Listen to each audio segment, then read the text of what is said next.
Please give the invocation this evening.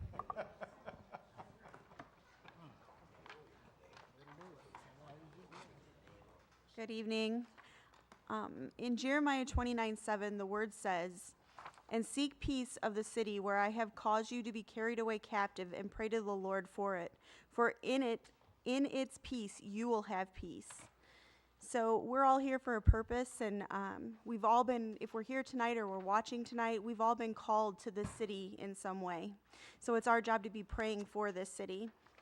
So Lord, we thank you for Freeport, and we pray your peace all across the city that you hold near to your heart.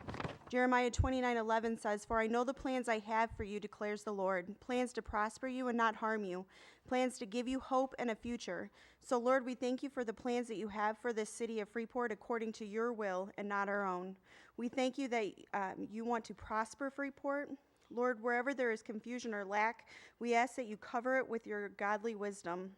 Lord, I ask you bless every councilman member, Mayor Jody, City Manager Boyer, and everyone here tonight. May their hearts be filled with your love. In Jesus' name, amen. Amen. Thank you. So actually, before we start the meeting, just wanted to draw attention to this last week, we had 2 retired police officers that passed away, and Alderman Parker asked for a moment of silence. So if we could give a moment of silence.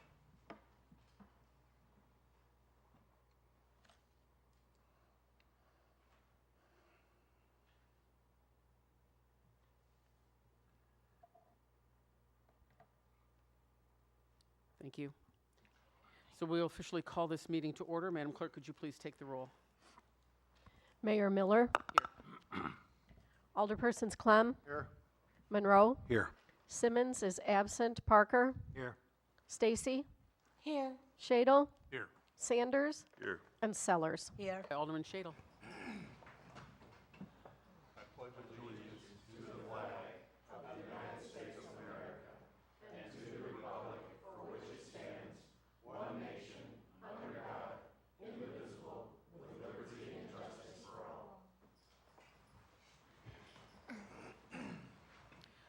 Item number 1 is the approval of the agenda. However, we will be moving the National Economic Development Proclamation to next week, and there is no executive. So is there a motion to approve the agenda? So moved. Second. Oh, go ahead. Close that off. Okay. Motion made by Alderman Monroe, seconded by Alderman Sellers. All those in favor signify by saying aye. Aye. Opposed? That motion passes. Item number 2 is approval of the minutes from the regular meeting on April 15th, 2024. Is there such a motion? So moved. Second. We have a motion made by Alderman Shadle, seconded by Alderman Clem. All those in favor signify by saying aye. Aye. Opposed? That motion passes. Public comments. We do have a few that are signed in for 3 minutes. First is Steve Carroll.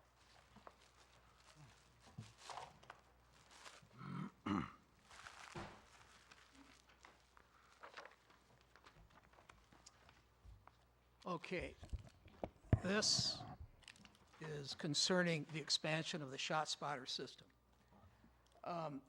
This is a necessary tool for the safety of our neighborhoods.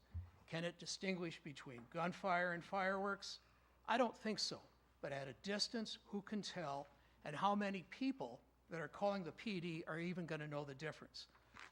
Sadly, gunfire has become so common that I doubt the police department is getting the volume of calls that they used to. Will it act as a deterrent? I don't know, but there's one thing I do know. I know it works. The ShotSpotter system went into operation in May of 2021.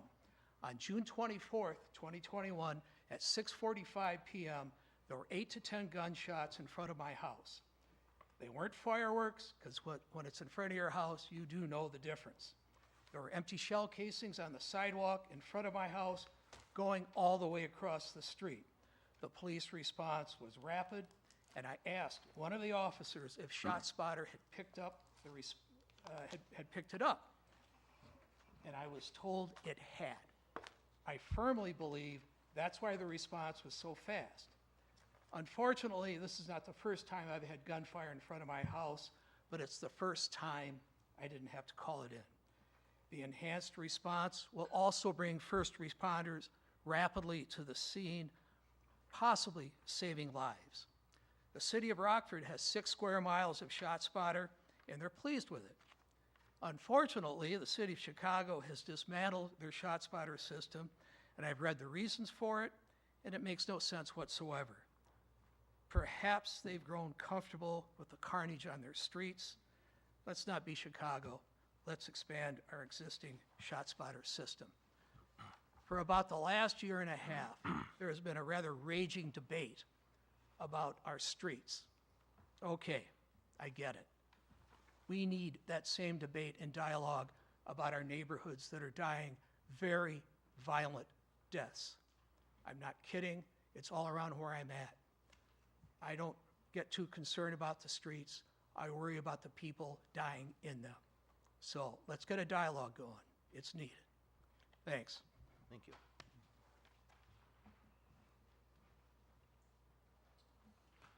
And next we have Alan Wenzel.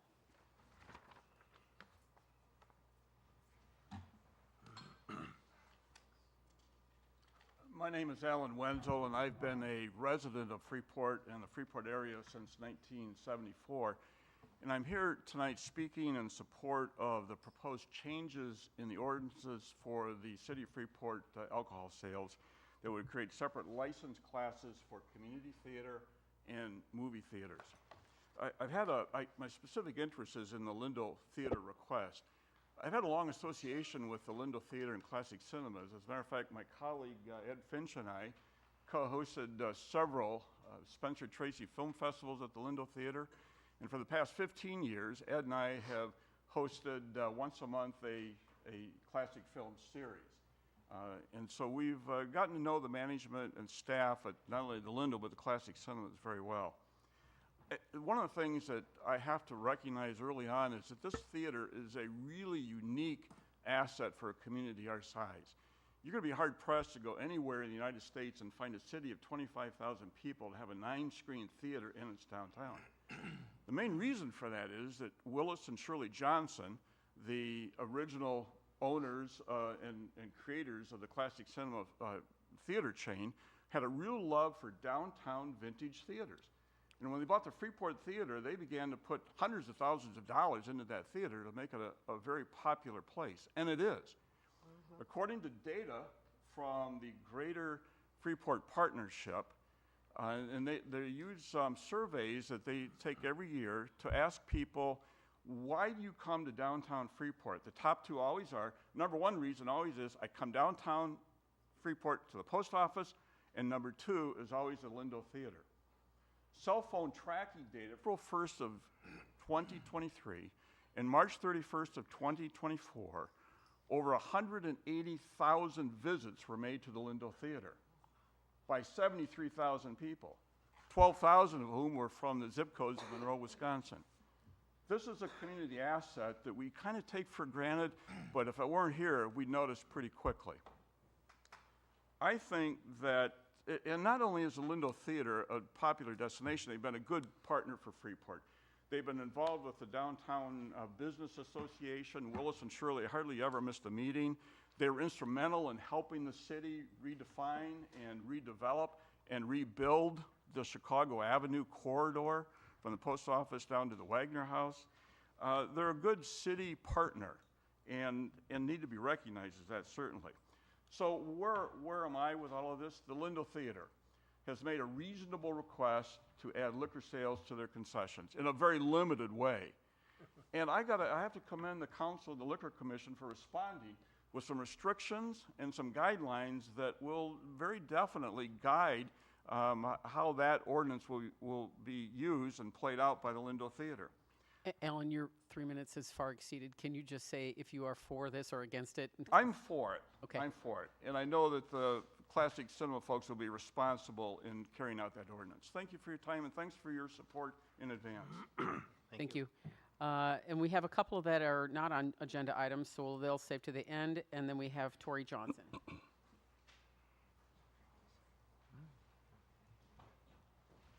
Hi. I know you guys all know me. I'm with the Lindo Theater.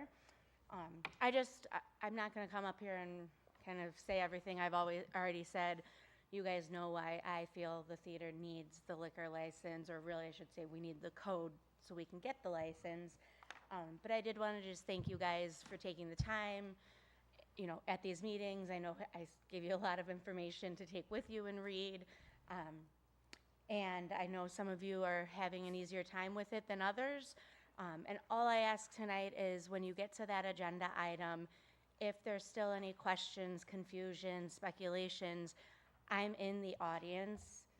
If someone feels that making a motion to call me in would be beneficial to clear up some of that confusion, I would be glad to answer any questions that may be missed or that we haven't discussed. So again, just to reiterate, I appreciate your guys' time. Thank you very much.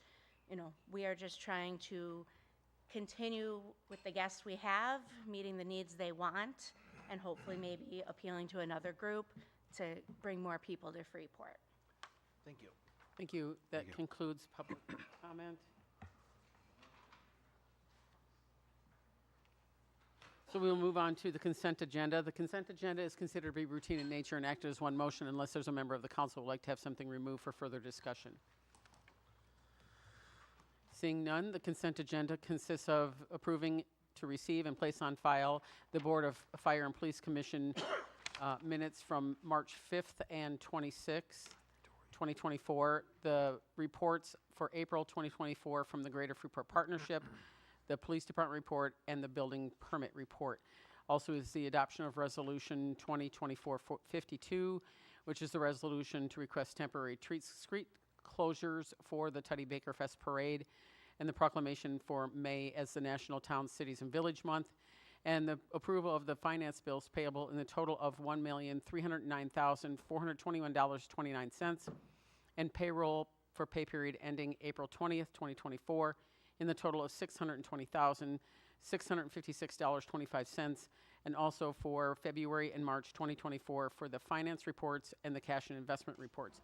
Is there a motion to approve the consent agenda? So moved. Second.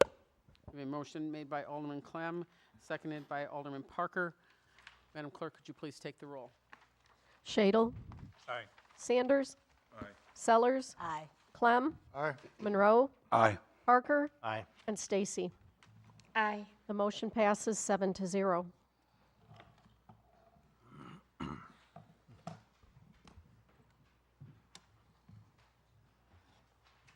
Okay, I have a couple of proclamations, Juliet, if you would like to come up for the first one.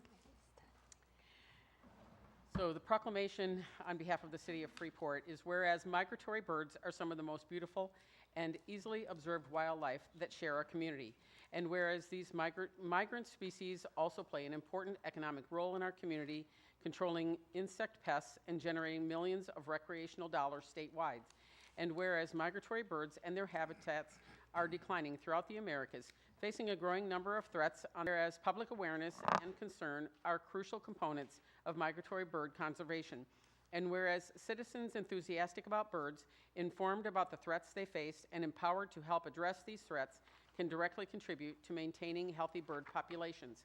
And whereas since 1993, World Migratory Bird Day has become a primary vehicle for focusing public attention on the nearly 350 species that travel between the nesting habitats in our communities and throughout North America and their wintering grounds in South and Central America, Mexico, the Caribbean, and Southern United States. And whereas while the World Migratory Bird Day officially is held every year on the second Saturday in May, its observation is not limited to a single day, and planners are encouraged to schedule activities on the dates best suited to present both the migrants and the celebrants. And whereas, since World Migratory Bird Day is not only a day to foster appreciation for wild birds and to celebrate and support migration bird conservation, it is also a call to action. Now, therefore, I, Jody Miller, Mayor of the City of Freeport, do hereby declare May 11th, 2024 as World Migratory Bird Day in the City of Freeport and urge all citizens to support efforts to protect these migratory birds and their habitats in our community. Thank you, Juliet.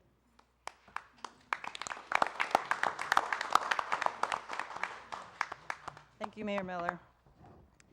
I'm Juliet Modero, a board member from the Northwest Illinois Audubon Society, and our society, in partnership with the Freeport Public Library, Freeport Park District, and University of Illinois Extension, will host the 4th annual World Migratory Bird Day event from 10 a.m. to 1 p.m. this Saturday, May 11th at Oakdale Nature Preserve.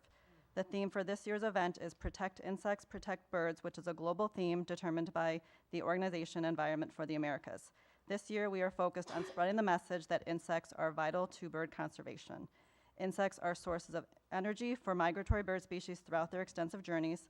This loss and disturbance of insect populations at breeding sites and along migration routes threaten bird survival and well-being.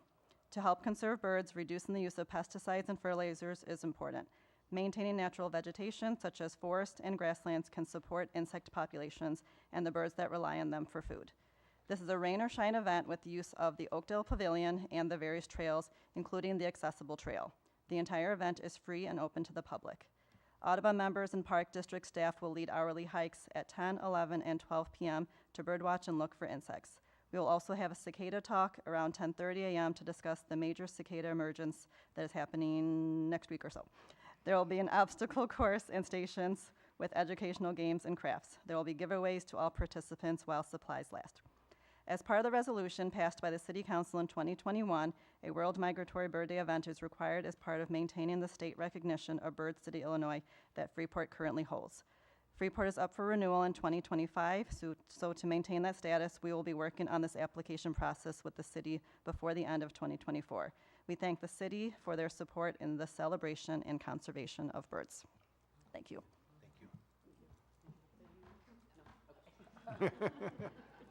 And then Debbie, if you can join me.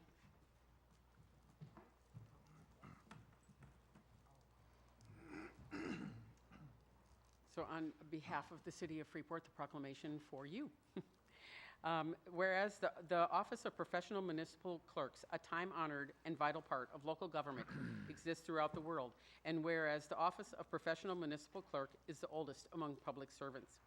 And whereas the Office of Professional Municipal Clerk provides the professional link between the citizens, the local governing bodies, and agencies of government at other levels.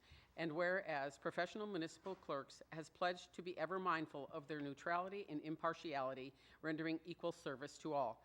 And whereas the Professional Municipal Clerk serves as an information center on functions of local government and community. And whereas the professional municipal clerks continually strive to improve the administration of the affairs of the Office of Professional Municipal Clerk through participation in education programs, seminars, workshops, and annual meetings of the state, county, and international professional organizations.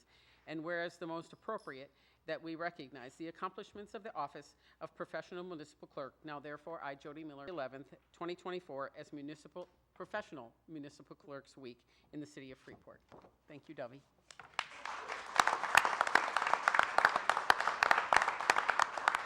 I'll just thank everyone. I really enjoy working with everybody, staff, council, everyone here, the public. I truly enjoy my job. Thank you.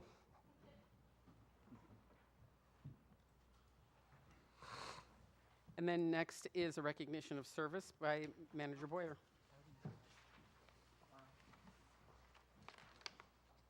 Recognize Carl Zier for his 30 years of dedicated service to the City of Freeport. Carl was first hired by the Water and Sewer Commission in 1994 on the water construction crew, where he worked for 8 months before beginning his service at the Brick Street Water Plant, learning water operations and procedures. He became a water plant operator in training in 1995, and on October 1st, 1997, Carl was first certified as a Class A operator in Illinois, which is the highest license in our state. Carl currently works as the lead water plant operator, overseeing daily water operations. Reliability have been instrumental in ensuring the delivery of clean and safe water to our community. His passion for his work, his unwavering dedication to maintaining the highest standards of water quality are truly commendable. We thank Carl for his invaluable contributions to the residents of Freeport over these many years. And I'd just like to say Carl would normally be here, but due to various concerns, he was unable to join us tonight. But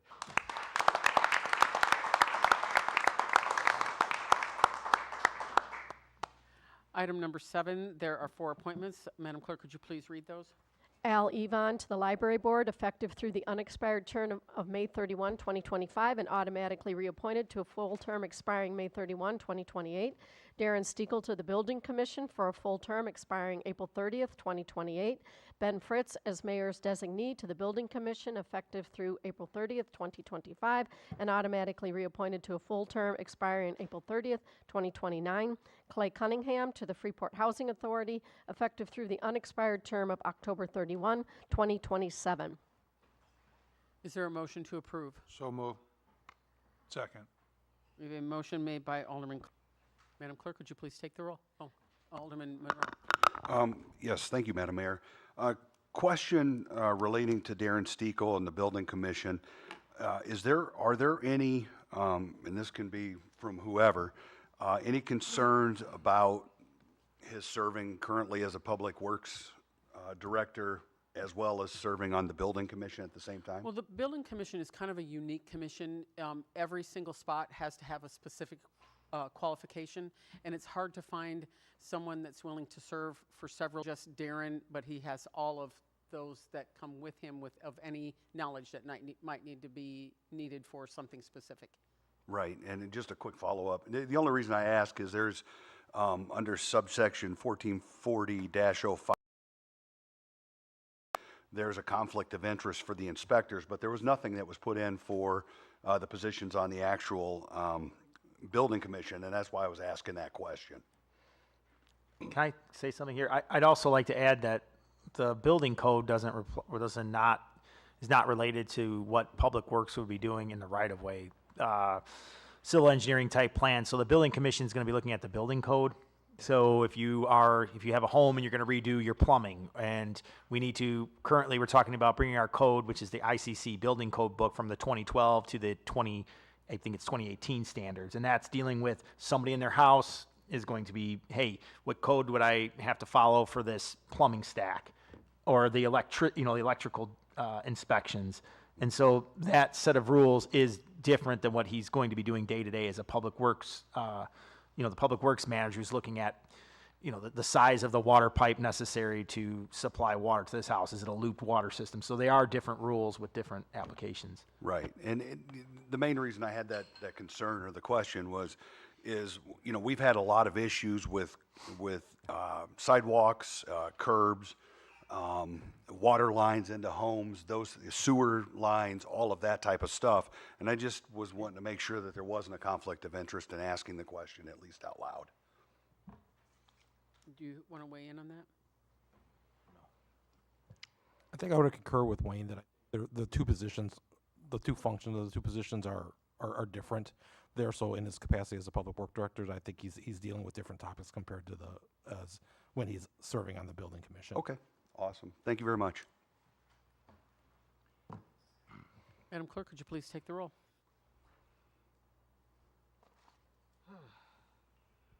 Shadle? Aye. Sanders? Aye. Sellers? Aye. Clem? Aye. Monroe? Aye. Parker? Aye. And Stacy. Aye. The motion passes 7-0. Item number 8 is a presentation. Could you please read this for the record? Presentation of draft of fire and police pension actuary reports presented by Jen Turk, actuarial consultant with Nyhart. And Director Richter, would you like to start with this? Yes, I would. I'd just like to mention a couple things. I'd like to preference her presentation with a few bits of information. Each year, in order to complete the annual audit, we contract with an actuary firm to prepare the required reports for the audit and present information related to the city's police and fire pension funds. Particularly tonight, she will be reporting on where we stand on each of the pensions as far as funding, and also how much the annual contribution for the coming year. So I just wanted to, before Jen got started, you might be asking, what is the relevance of everything she's presenting, and it's tied to the audit, and it's tied to how fully funded our pension funds are and where we need to be. Thank you, Jen. Thanks, Michelle. So I'm Jen Turk. I am new to this city this year. Just a quick introduction to Nyhart. We specialize in kind of small to mid-sized plans like the police and fire. We have a lot of clients in the Illinois police and fire realm, so we're real familiar with that. Results, all of this is as of January 1st, so there might be some things that have changed in the meantime, but we always look at a snapshot as of the beginning of the year. So these first ones are for the police fund. You can see the first section. During 2023, we had really good rates of return, so that helped the funding status. The participant count stayed fairly level, and I think for the police, we're a little, that 40 employees that you see, the active, is probably a little lower than it will be. And then in the current year, so January 1st, we saw a slight decrease in the funded level. It was right about 100% last year, and now we're at 99 approximately. There were some people who retired earlier than expected, so they get payments for a lot longer. So that was one of the kind of reasons it went down a little bit. And then the contribution that we determined went up slightly. The goal is to try to fund as a level percent of payroll for each of these departments. And so as a percent of payroll, it stayed pretty flat on that. So then similar story on the fire pension. Again, really good asset returns, even better than on the police pension. The count went up a little bit more than on the police side. There was some new hires. And on this plan, the fire pension, the funding level did go up a little bit. They had not as many early retirees and big salary, so the asset returns kind of helped improve that funding. And then their determined contribution stayed fairly level. It actually went down a little bit as a percent of payroll. What the different categories of people that we're valuing. You can see the counts kind of broken down between retirees, beneficiaries. There were a number of deaths during the year. All the retirees actually had a surviving spouse, so their spouse continues to get benefits. And you can see that in-pay average kind of in the middle on the right, the blue. You can see that monthly benefit goes up as expected, kind of with the COLAs mainly. And then we did have some turnover with the employees, so that red section kind of shows age and service has come down a little bit for the for the police officers. Same kind of story on the fire. You can see the different categories. There wasn't quite as much turnover, so their age and service stayed fairly level for the actives. And again, we see that monthly benefit go up for the in-pay folks, mainly due to COLA. So this is kind of a snapshot of what the assets look like, and it's a lot of numbers and a lot going on, but I'll call out a couple of things. So on the left-hand side, that market sum, that's like the money you have in the bank. That's what you have in the investment, the trust. Then we also have, we call it an actuarial value of assets, very boring and technical, but basically we're trying to keep the contributions from jumping up and down every year. And so we use this smoothing mechanism kind of on the asset side, where instead of recognizing, like if there's a huge loss, like for 2022, there was a huge loss, instead of recognizing that all at once, we gradually over 4 years kind of roll those in. And same for, that's kind of the difference between those two asset values. So the one that we really care about the most is that actuarial value. So that's what we use when we talk about the funded status or the contribution. We use that amount. The one note on that is right now the actuarial value is higher than what you have in the bank. So gradually as we go forward in time, we hope that they will go to the same number. So we're going to recognize some losses that are outstanding. And I kind of like that bottom right graph kind of shows this is working how we want it to work. So that red line you can see is the market value is real jagged, big returns, big gains, big losses. But that kind of smoothed value, the black line there, kind of cuts through the middle. And so there's still some peaks and valleys, but we kind of smooth out so it's not as volatile. So that's what the smoothing mechanism kind of does. So we like to see that picture look like it does. Real similar story on the fire side. The actual value right now is, again, higher than the market value, so that difference will be recognized over the next few years. And again, that rates of return graph kind of shows that this is working how we want it to work. So, okay, and then this is just a little more detail on how we get to the funded status and the contribution. So you can see the kind of that middle section, that's your liability versus assets. So we come up with that unfunded liability. And you can see the funded percentage came down slightly for the police. And then that bottom section shows exactly how we get to the contribution of that 392. We're basically, so the normal cost is how much people are earning in the upcoming year. So they're gonna earn more salary, they're gonna earn more service. So that's kind of what that normal cost is representing. And then the other one is the amortization piece. And that's the amortization of the unfunded. And you guys have been trying to get to 100% within 15 years. So that's what that amortization is. So you can see at the bottom, we get the percent of payroll stayed about level, which is kind of our goal for the funding of these plans. And you can see it's 392,000, just a hair over. So that's the police. Similar story on the fire. We see the funded percentage in the middle had gone up a little bit. The normal cost plus the amortization is a similar mechanism for the fire as it is for the police, 15 years to 100%. So you can see for the fire, we get to set 703,000 and change. So that's kind of the main things. Couple regulatory items that we've been kind of keeping an eye on that seem to be getting a little more traction than some of the other bills that kind of are introduced and quickly burn out. So one thing that they're considering, one, they get kind of higher benefits, whereas people hired after that, they're called Tier 2, and their benefits were a little lower, and that was, you know, to shore up these funds. So there's been some legislation to try and peel back some of those cuts that Tier 2 people had gotten. So they're going to restore some of the benefits to be more on Tier 1 type of bases. So there's a couple different ones. The most common one that we're seeing is described up there, where they get to go out earlier. And then the other one is somebody told me this is a Chicago thing that's happening, but instead of trying to get for the statutory minimum, which is kind of the state determined very lowest amount you can put in for a contribution for these plans. Right now it's targeted to get to 90% by 2040, and they're gonna kick the can down the road another 10 years to 2050.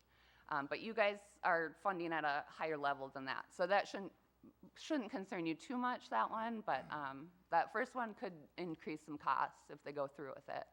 And then one I had seen just a couple weeks ago that I hope doesn't get any traction, but just in case you've heard about it, there's a Tier 3 that they're looking at. They want to establish anyone new hire would go into like a 401k type plan or a 457 plan instead of getting a pension.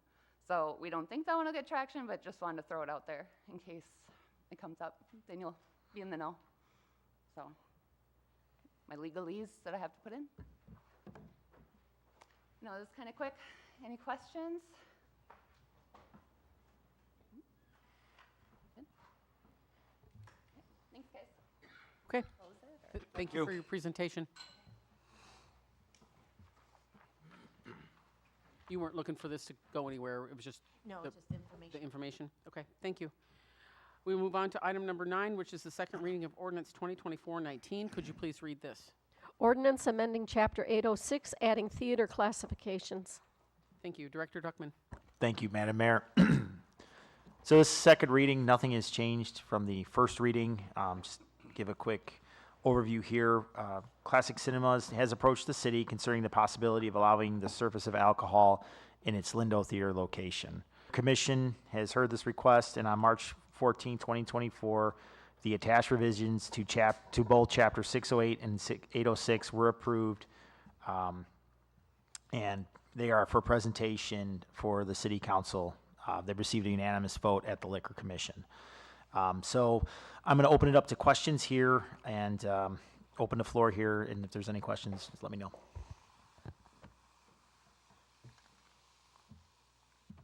If there is none, Madam Clerk, would you please take the roll?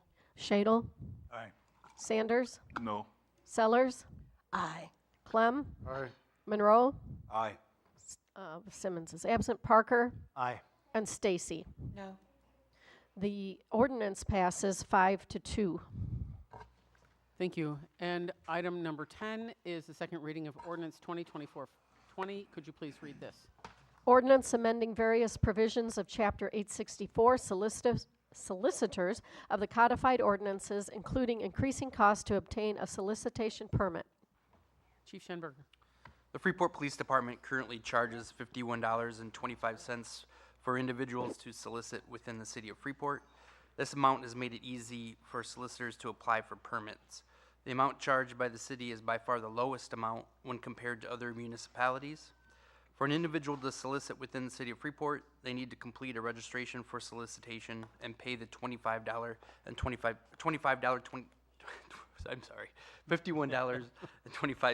registration fee. The individual is then fingerprinted and subject to a background check. If approved, the registration is valid for 30 days. The solicitor can then apply for renewal by paying an additional $20. The city is at times overburdened with solicitors, which may be a result of the low fee charged to solicit. The Freeport Police Department has to allocate manpower to fingerprint applicants and respond to calls for service when citizens have become annoyed with the presence of a solicitor at their door. The request is to amend the Solicitor's Ordinance 864 to the following: $250 for 30 days, $100 for one extension of an additional 30 days, limit the time a business is allowed to solicit to no more than 60 days in any given calendar year, set the approved time to solicit between the hours of 9 a.m. to 7 p.m., and prohibit soliciting on Sundays and state or national holidays. This would not require it. Any further discussion? Alderman Sanders? Yes, Mayor. Chief,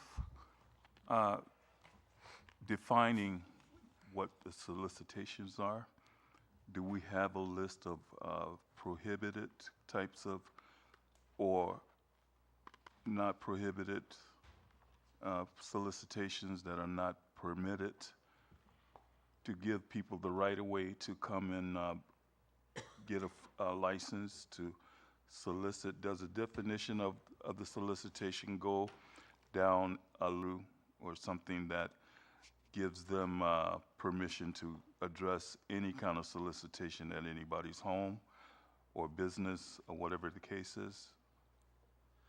Well, this ordinance pertains to businesses who are soliciting Just businesses? for their business. Okay, okay. That settles it. Thank you. Alderman Monroe? Thank you, Madam Mayor. I looked this over, and it feels like we're going from being too lenient to family-owned businesses that can't afford to advertise and compete in the local level against larger organizations and businesses that compete from outside of our town. I do have a concern that $250 for 30 days, that's $350 for 60 days if they're approved, and then to only be able to solicit for 60 days if they have a limited number of employees as well as a limited amount of funding. Say they run a roofing business or a siding business and there was a major storm that impacted our community, that they wouldn't be able to get the word out. We've seen in our community those fly-by-night organizations come in, take our citizens' money, then leave, and they have done defective work.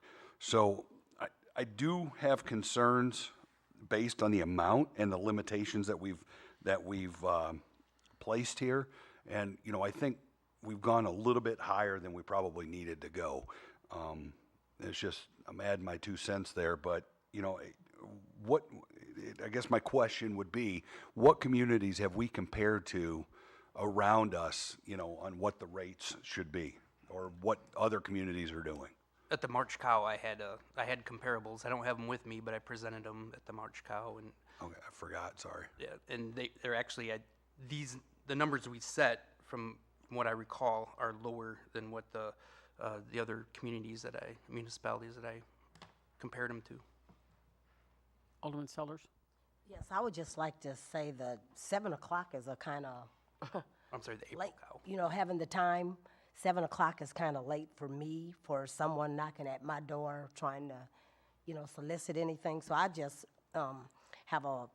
would like the time to be moved up to like 5 or something, because after 7, you know, especially when it gets the fall time and stuff like that, it gets kind of dark.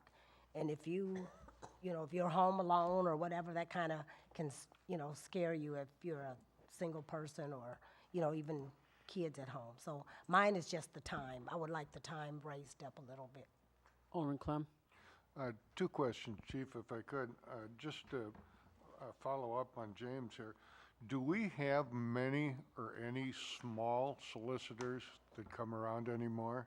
And the second question was does this also include religious groups, so on and so forth, this comes around? No, it doesn't include religious groups, but the majority of the people who solicit in this fashion and apply for permits generally aren't from the area. They're coming in from other areas and soliciting from businesses that aren't local. Sure. I got a call on one just last week of a person soliciting door to door, and it's one of the worst ones around is the electric rate thing, and we all know that we have a contract, and it's the lowest rate around at the moment, and that's why I just think we need to do more of this, but I appreciate your answers, and thank you. Alderman Sanders, did you have something? Yes, again, Chief, on the solicitation, I don't think I don't think we're describing the full details of what all the admissions of what a solicitation would be like. We need to kind of like see another type of description of all of the fundamental things that it should be provided to this solicitation, things that we haven't really given a real deep thought in regards, because I'm just concerned about the safety aspect of everything. I just look at it like we're open doors to possibilities of infractions against the cities of our community. The ordinance states or has the outlines on who can solicit and the guidelines for that, as well as the application. And I look at the application. This is just to change the fees. That's all this is for. Oh, okay, good. Alderman Parker? Just to clarify, if you don't want a solicitor, you put a no soliciting sign on your door and they can't come. Is that correct? Correct. I have no soliciting on my door, and I don't care who they are or what they have. They're not coming to my house very long. So I just wanted to throw that out. So if you don't want solicitors, put a no soliciting sign on your door. Alderman Monroe? Thank you, Mayor. And where do the funds for these solicitors, where do they go, and how much do we collect currently annually on average? I couldn't tell you how much we collect annually, but I believe we just send the money over and it probably gets deposited in the general fund. General fund, okay. Good old general fund. So what's your pleasure, council? I've heard several things that people were talking about changing, but no motions. Motion to approve. Second. Well, actually, I don't need a motion to approve. I was just wondering if anybody wanted to make an amendment. Yes, I would like to make an amendment just to change the time to an earlier time. I just don't like, 7 o'clock to me is kind of late, you know, coming to someone's house. That's a good point. So what would your motion be then? To maybe move it from, did you say 9? Yeah, 9 a.m. to maybe 5? 5 p.m.? Yeah, 5 p.m. So we have a motion on the floor made by Alderman Sellers to have the hours from 9 a.m. to 5 p.m. Is there a second to that motion? Second. We have a motion, second by Alderman Parker. So unless there's further discussion, Madam Clerk, would you please take the roll on the amended portion only, having to do with just the time? Shadle? Aye. Sanders? Aye. Sellers? Aye. Clem? Aye. Monroe? Aye. Parker? Aye. And Stacy. Aye. The amendment passes 7-0. Okay, so now before you, council, is the amended version. Anything further? Madam Clerk, would you please take the Well, roll? Alderman I'm Sanders. I'm sorry, Mayor. Yeah, I like the, put a second amendment in there somewhere on behalf of Alderman Parker, because he made a great suggestion for the citizens of Freeport who does not realize that they can actually put a solicit placard on their property, and then it will be something that they can use to deter or to complaint about solicitors coming around to their property when they can see the sign on their doors or whatever on their property. So I think we should amend that to be like a notice, a notification sent out to our citizens to let them know that this is in play. And I think that would be a great suggestion to amend also. That would cost the city thousands of dollars to send out a notice. Attorney Zito? So our code already, there's already a provision in here that talks about uninvited soliciting is prohibited. So that's already in there. Okay. That uninvited soliciting is prohibited, so. The ordinance does spell it out too. It says in there that if you have the signage that the solicitors are not allowed. And I know not everybody's on social media, but the police department did make a Facebook post explaining that you could post a no soliciting sign, and that if they felt like there were any concerns with the solicitor to give the police department a call. Right. That sounds great. And I just saw that there's another section in here that also talks about the fact that if the property is posted with no solicitors invited, then the solicitor has to immediately and peacefully leave the premises. So if you have that sign up, then they can't go onto your property. Right. So that's already written in our code as it currently exists. Okay, good. All right, Madam Clerk, would you please take the roll? On the ordinance as amended, Shadle? Aye. Sanders? Aye. Sellers? Aye. Clem? Aye. Monroe? Aye. Parker? Aye. And Stacy. The ordinance passes 7-0. Okay, item number 11 is the first reading of ordinance 2024-26. Could you please read this? Ordinance approving easements to surf internet on Burchard Avenue, Park Boulevard, and Walnut Avenue. Thank you, Manager Boyer. Thank you, Your Honor. Currently, the city is working with Surf Internet to do a fiber optic build-out citywide. That'll provide high-speed internet to essentially every address in town. With that, there are various needs on their end. They have several junction boxes that need to be installed. They're roughly 6 foot by 6 foot by 6 foot tall. They're asking for easements to place these boxes on various locations. The first one is Laurel Street Lift Station, which is a city-owned property, Burchard Water Tower location on Burchard Avenue, and the parking lot on Douglas and Walnut. So as I mentioned, these locations would basically use a 15 by 15 square foot area with a 6 by 6 square box placed upon them. The opportunity is putting in internet at a significant savings. It will also provide the city-owned facilities after the build-out with essentially free internet services. The total build-out is anticipated to take approximately 24 months, and SURF also provides program opportunities for low-income residents who have internet at reduced rates. There is no financial consideration regarding this request, and staff's recommendation to council is to move forward with the resolution allowing those locations for Surf Internet junction boxes to be placed. Is there a motion to move this ordinance forward? So moved. Second. We have a motion made by Alderman Clem, seconded by Alderman Sellers. Discussion. Alderman Monroe. Thank you, Madam Mayor. Were we going to have anybody from Surf Internet come in and describe the type of service and, explain how they were going to implement it in our city? I believe we already had them come and do a presentation, but I think that was last year when we started moving forward with this project, but we can certainly have them come back. Okay.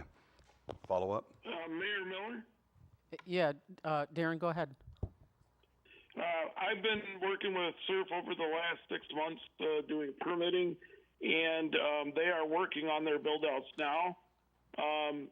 These are the only 3 above-ground boxes that will be permitted in Freeport. Everything else will be junction boxes that are below grade within all subdivisions, corridors throughout Freeport.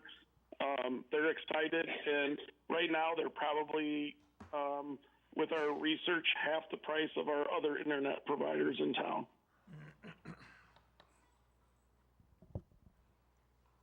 Thank you. Alderman Monroe. Thank you, Madam Mayor. Oh, that's not good news. Never mind.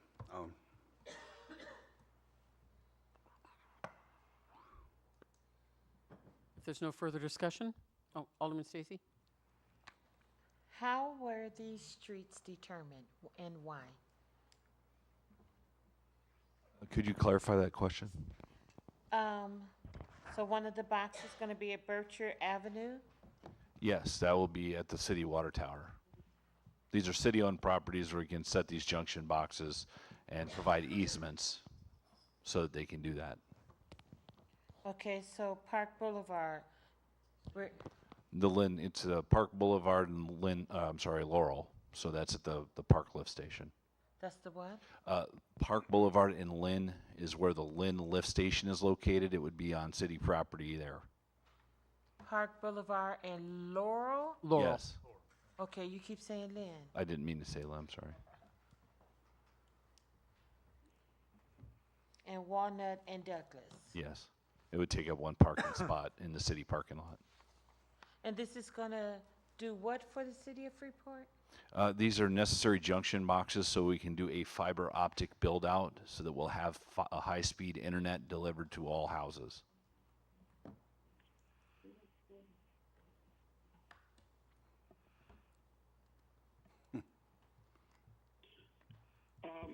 Another comment, please. Sure, go ahead.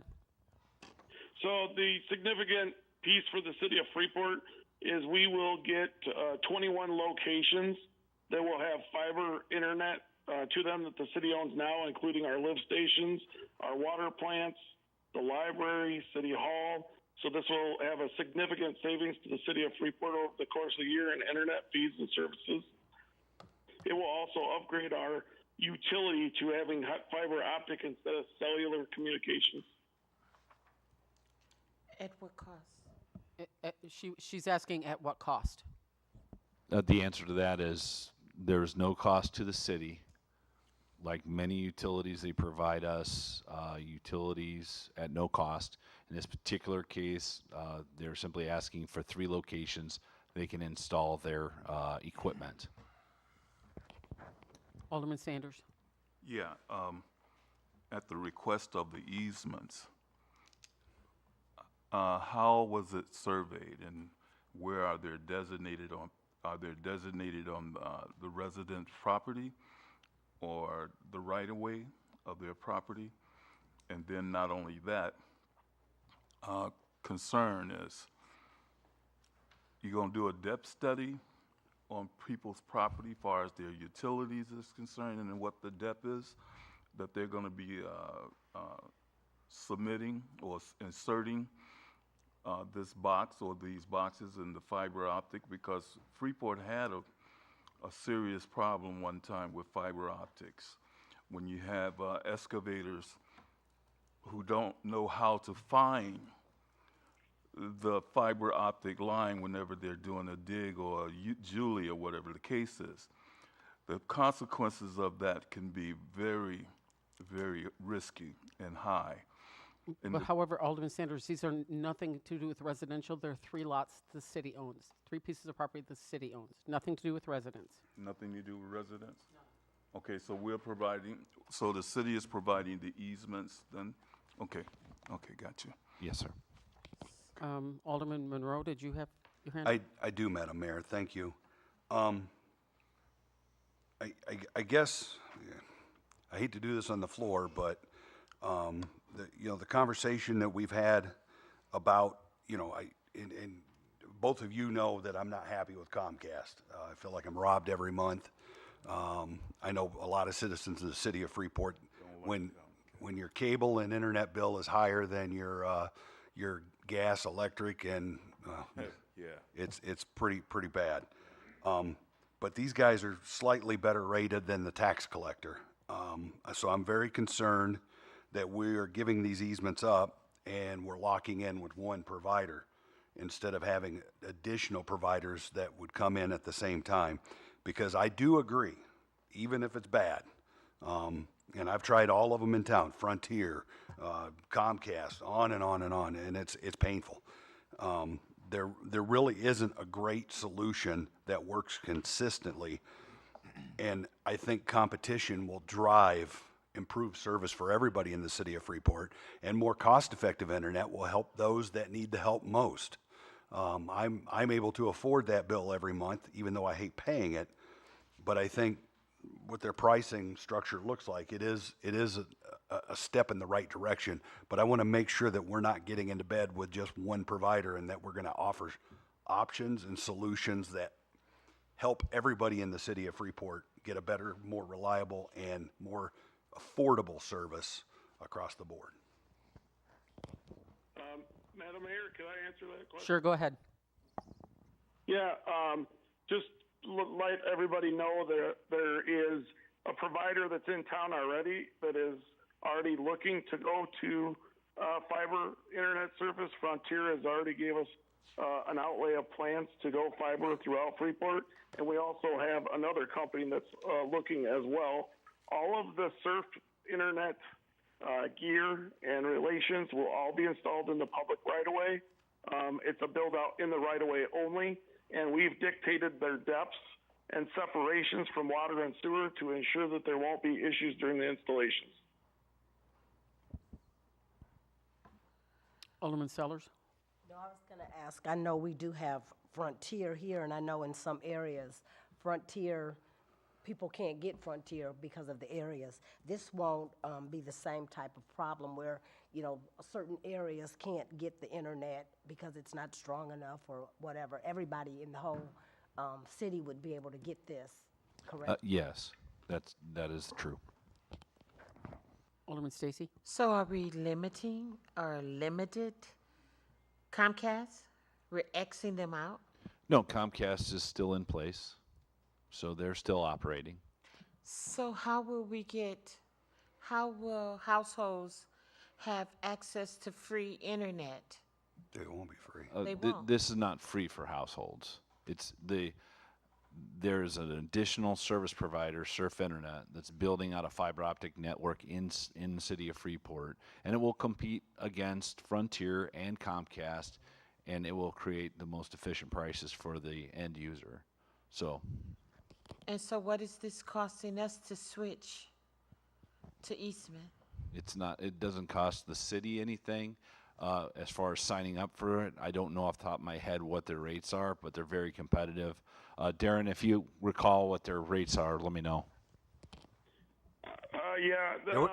Just in reviewing their current rate structure, they offer 3 to 4 different packages that are price range per families. In review of them, they were about half the price of what Comcast services are right now, and Comcast doesn't have as many packages as they offer here. The one nice thing that I also liked about it is they have an income-driven package for low to moderate income people that can reduce their rates based on income levels, which is something that is part of the state initiative to help with broadband access for all residents in Illinois. Go ahead, Alderman Stacy. Additionally, one other question that I heard was, how will they build it out and get it to the homes? So they'll build out the main service, and then if people are interested in signing up for their services, the junction box that they'll have within the subdivisions, they'll call them, they'll sign up with the contracts, and the hookups will be done on the private property at that time only. I don't know if this was presented to the council before some of us took seat in May. However, I would like more information. I would like to put this on hold till we could get more information with examples of their different plans and what they're offering and all that jazz. You know, that's a whole different thing than what these topics are. This is about easements. It's not about surf packages. He just said Eastman had packages. They do, but that's not what this ordinance is. Manager Boyer? Thank you, Mayor. This is just first reading. Alderwoman Stacy, we can get you that information before the second reading, and you can have a chance to review that. I mean, if it's not going to serve no purpose, maybe I don't understand what it is you're asking of us. All we're asking today is we basically need permission on the 3 locations we talked about to allow them to put junction boxes that are approximately 6 foot by 6 foot at the Burchard Water plant, one at, let me just flip back over there so I'm serious, the Laurel Lift Station, and also a parking spot on Douglas and Walnut. So we're just asking for permission to grant them easements to set boxes for the junction for all the fiber optic in those 3 locations. And that the footprint of those boxes is relatively very small. It's not going to impact operations, and it will allow us to have another internet provider in town that would create competition and have a good impact on prices and service. Attorney Zito, did you want to add? Yeah, just to piggyback off of what Manager Boyer said, just to kind of try to explain what I think what the confusion is, like what are these junction boxes, right? So Surf is just another internet provider, right? So you're bringing in another internet provider, but they have to build their infrastructure, right? They have to run their lines in the ground, and at various points as they go, throughout the city and create their little grid of fiber, they need these electrical boxes, right? And sometimes these electrical boxes are going to be underground, but 3 of them need to be above ground, okay? To connect their system all together so it all works together, right? So think of them maybe as even like electrical boxes there, there. So the 3 locations that they need to place these above ground locations happen to be on city property, but they need our permission to put their electrical box on our property. The easement would give them the right to say, yep, Surf, we allow you to put your little electrical box on our 3 city properties so that your grid of fiber optics works together. So your spider web works and provides another internet provider to the city. This has nothing to do with whether or not people want to sign up with Surf. No one's being forced to sign up with Surf, but they can't provide their service unless their infrastructure is all put together. Okay, follow up. And so those 3 boxes being placed at those 3 locations, anywhere in Freeport, if you wanted that service, it would work in your neighborhood. So I'll defer to Darren as to where they're running all of their lines, but it sounds like that they're making it available to anyone in the city. But obviously, if you want it, you'd call them and say, okay, now I need it from the street to my house, and then that's what the homeowner would pay for. But then the homeowner would have to pay for that box. Right. Not the electrical box, not these big electrical boxes, just from the, just like your water, right? You go from the water mains in the street, right? If you want city water, then you got to go from the street to your house.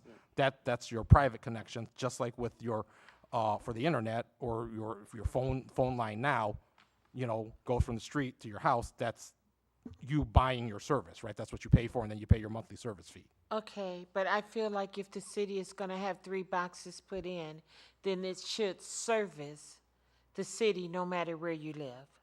Darren, can you expound on Yes, that? I can answer that question. Go ahead. So based on our initial discussions with Surf, those 3 boxes that they're asking for will serve 100% of the municipality city of Freeport properties. So they intend to service every location in Freeport. That doesn't mean that everybody signs up for it. That's your I own personal understand thing. that. Yeah. Yes. Okay, Alderman Sanders. Yeah,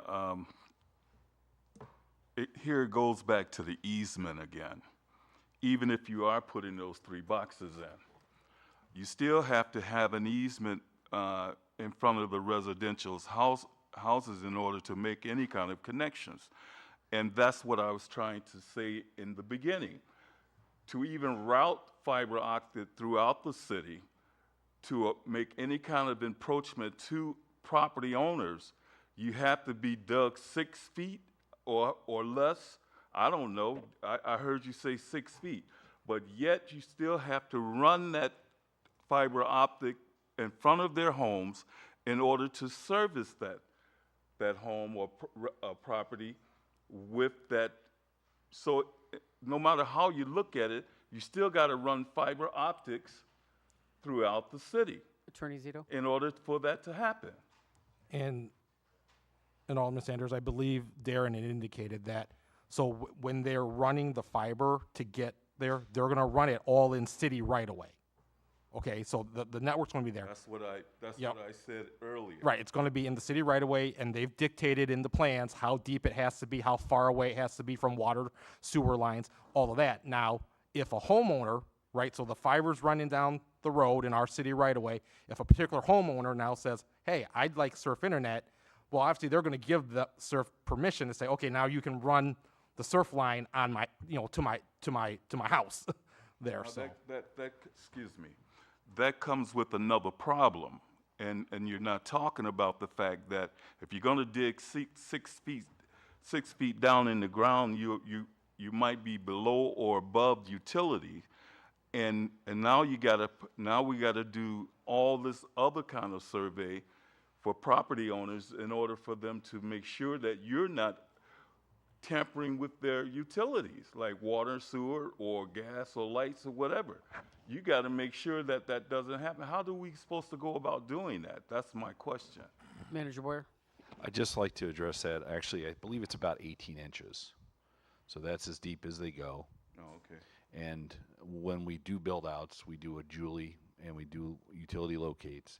So if they're doing boring and they're going anywhere near our utilities, we'll be out there Julieing those and locating all the utilities in the right of way beforehand.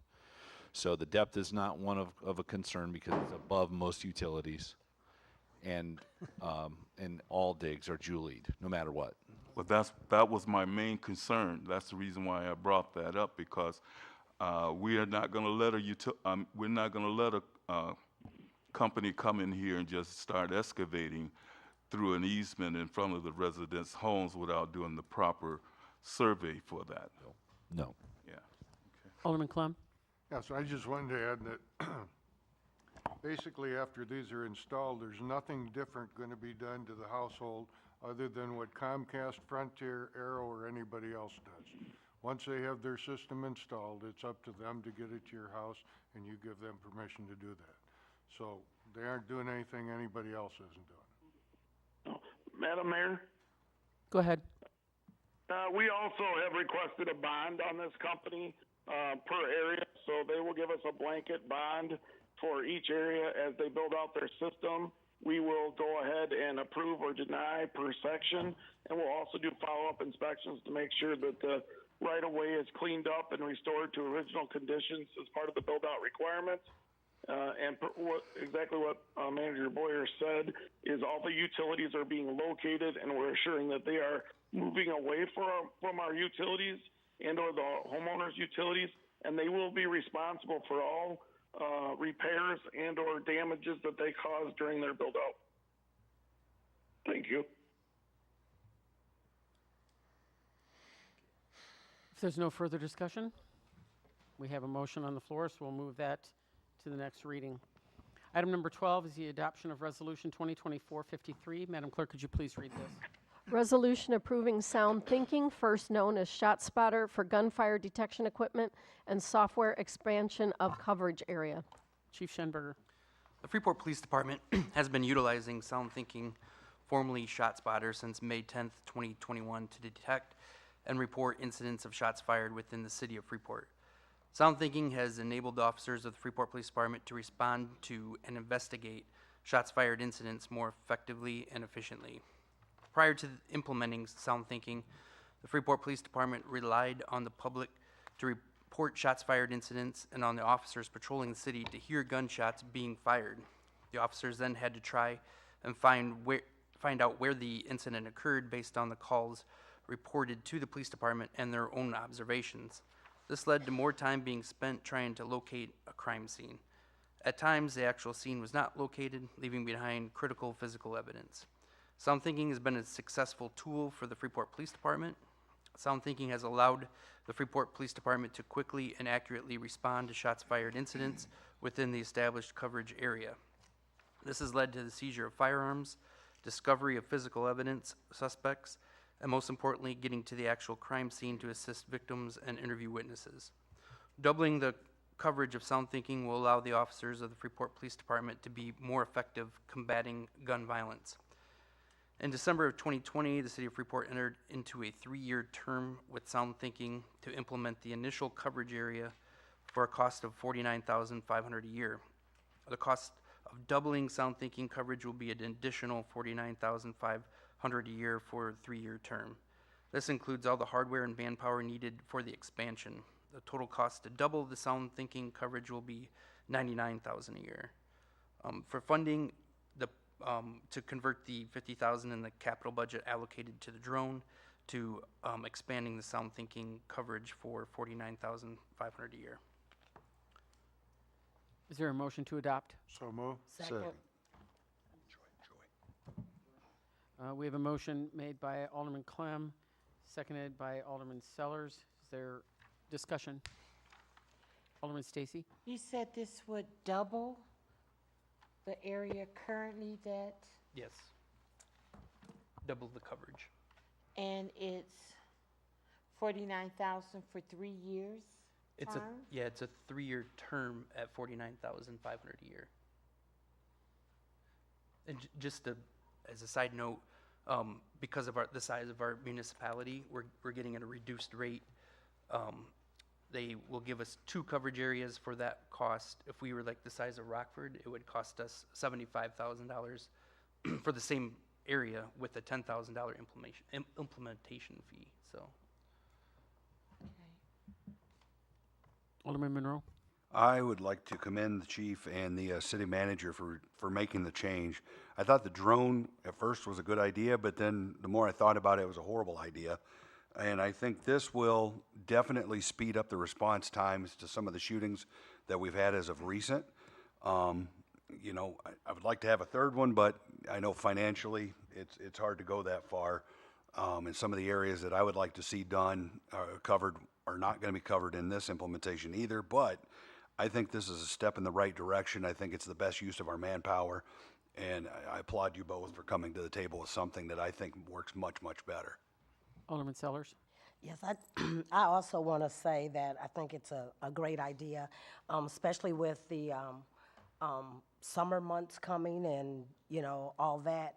And then with the incidents we had, was it 2 or 3 weeks ago with, you know, something going on Friday, something going on Saturday. And our crime is moving. It's not just in one little area. So I think this is great that we're expanding the areas, but I really think it's a great idea. Alderman Stacy? For the record, I too feel that this is a great idea. However, this do not and will not replace the need of a crime prevention plan. We need a crime prevention plan in place. And with summer right around the corner, there's a concern. School will be out as of May 31st. There's a concern.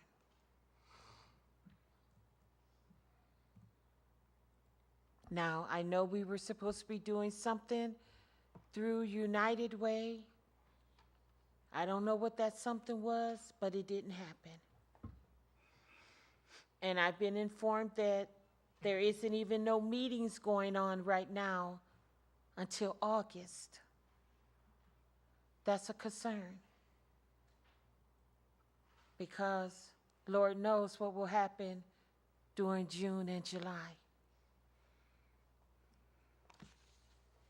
So, even though I'm for this, I have no problem with supporting this, but it will not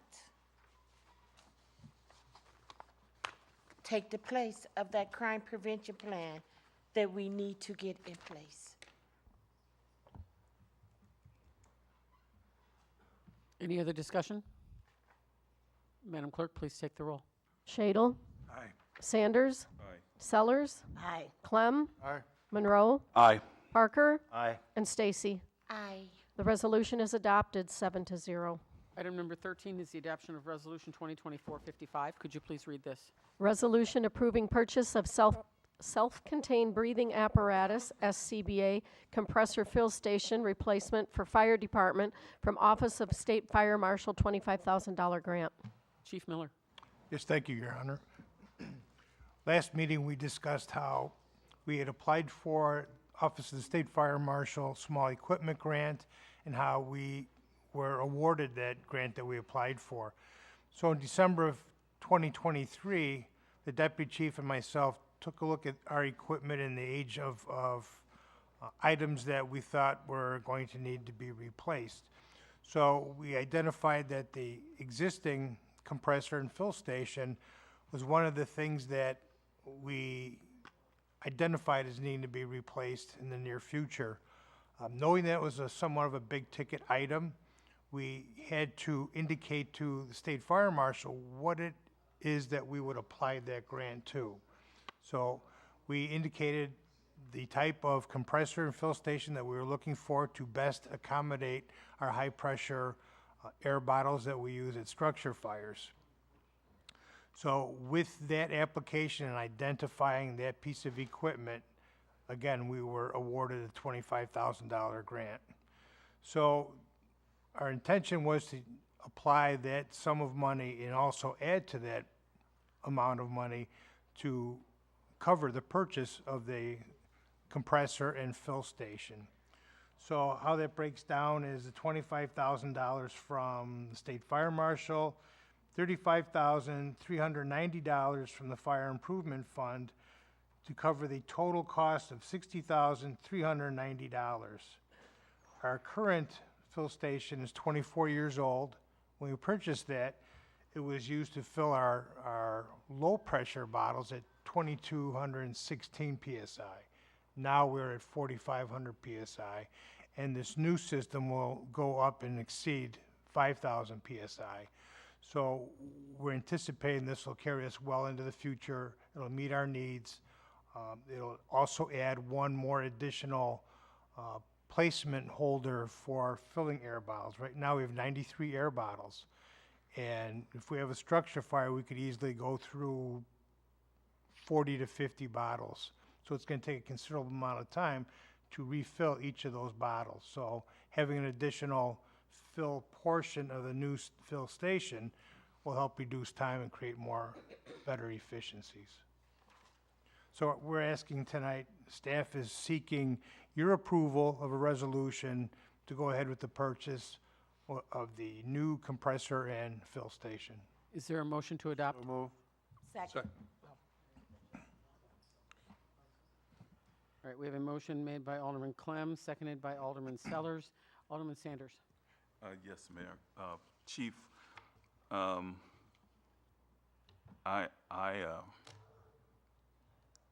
concerned about the air compressor, the compressors as well, and I think you should be upgrading for more efficiency. But I also want to know, have we, when we looked at the price, did we consider more options? Did we have anything else out there that competes with that price that you're suggesting?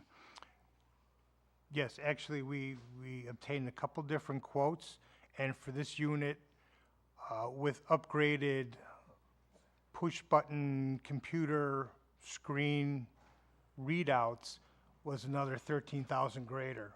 So we looked at it, what do we need, what do we not need? What's a want, what's a luxury? So we backed out all those things that are not necessary for our operations. Another one was a long fill hose, so you could back a vehicle up having stationary tanks and fill up those stationary tanks on a vehicle with that long fill hose. We don't have stationary tanks, so we took that out of the quote as well. So looking at this being responsible and watching our dollars, we cut out all the unnecessary things that were just accomplishing the same thing but a different way. In other words, again, electronic push-button panel versus old screw-type knobs that are actually going to, in our opinion, last longer. It's a mechanical knob instead of an electronic switch. Okay, So we reduced that overall cost by more than $13,000. okay. Thank you, Chief.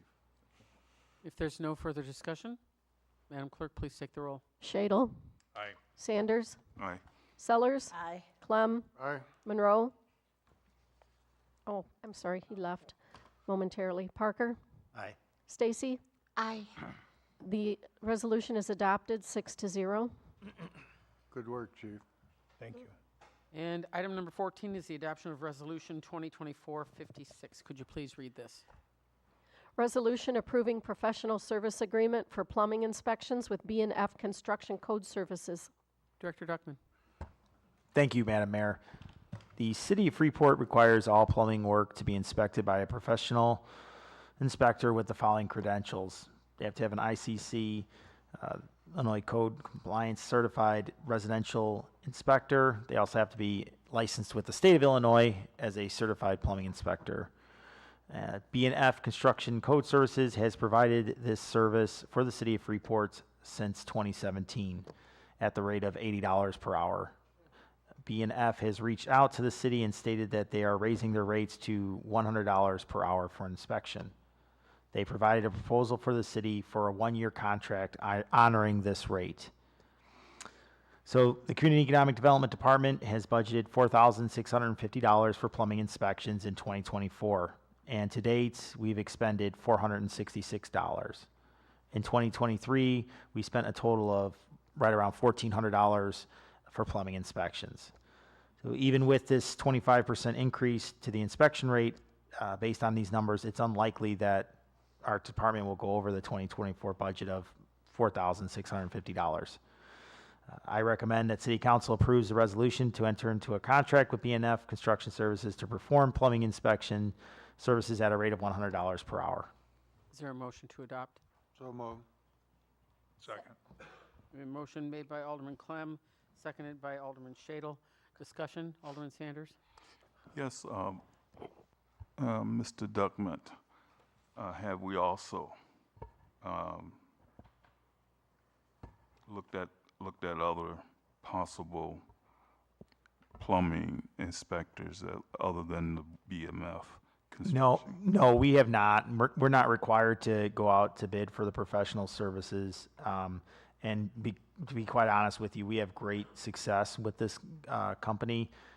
Our building inspector, when we need plumbing inspections done, they've been a great asset for the city. So, and quite frankly, right now, they're not, we need to start honoring this rate so we can keep them going. And that's a very reasonable price. And I've worked with them in the past and other organizations, and they're a top-notch company. So I don't see a reason to slow it down with opening it up for other companies to come in and bid it.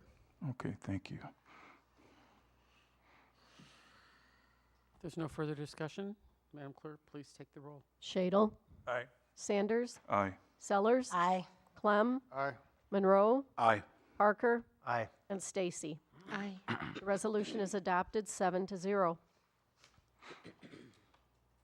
Move on to item number 15, which is the adoption of Resolution 2024-57. Could you please read this? Resolution approving purchase of a roller from Alto for Cat. Manager Boyer.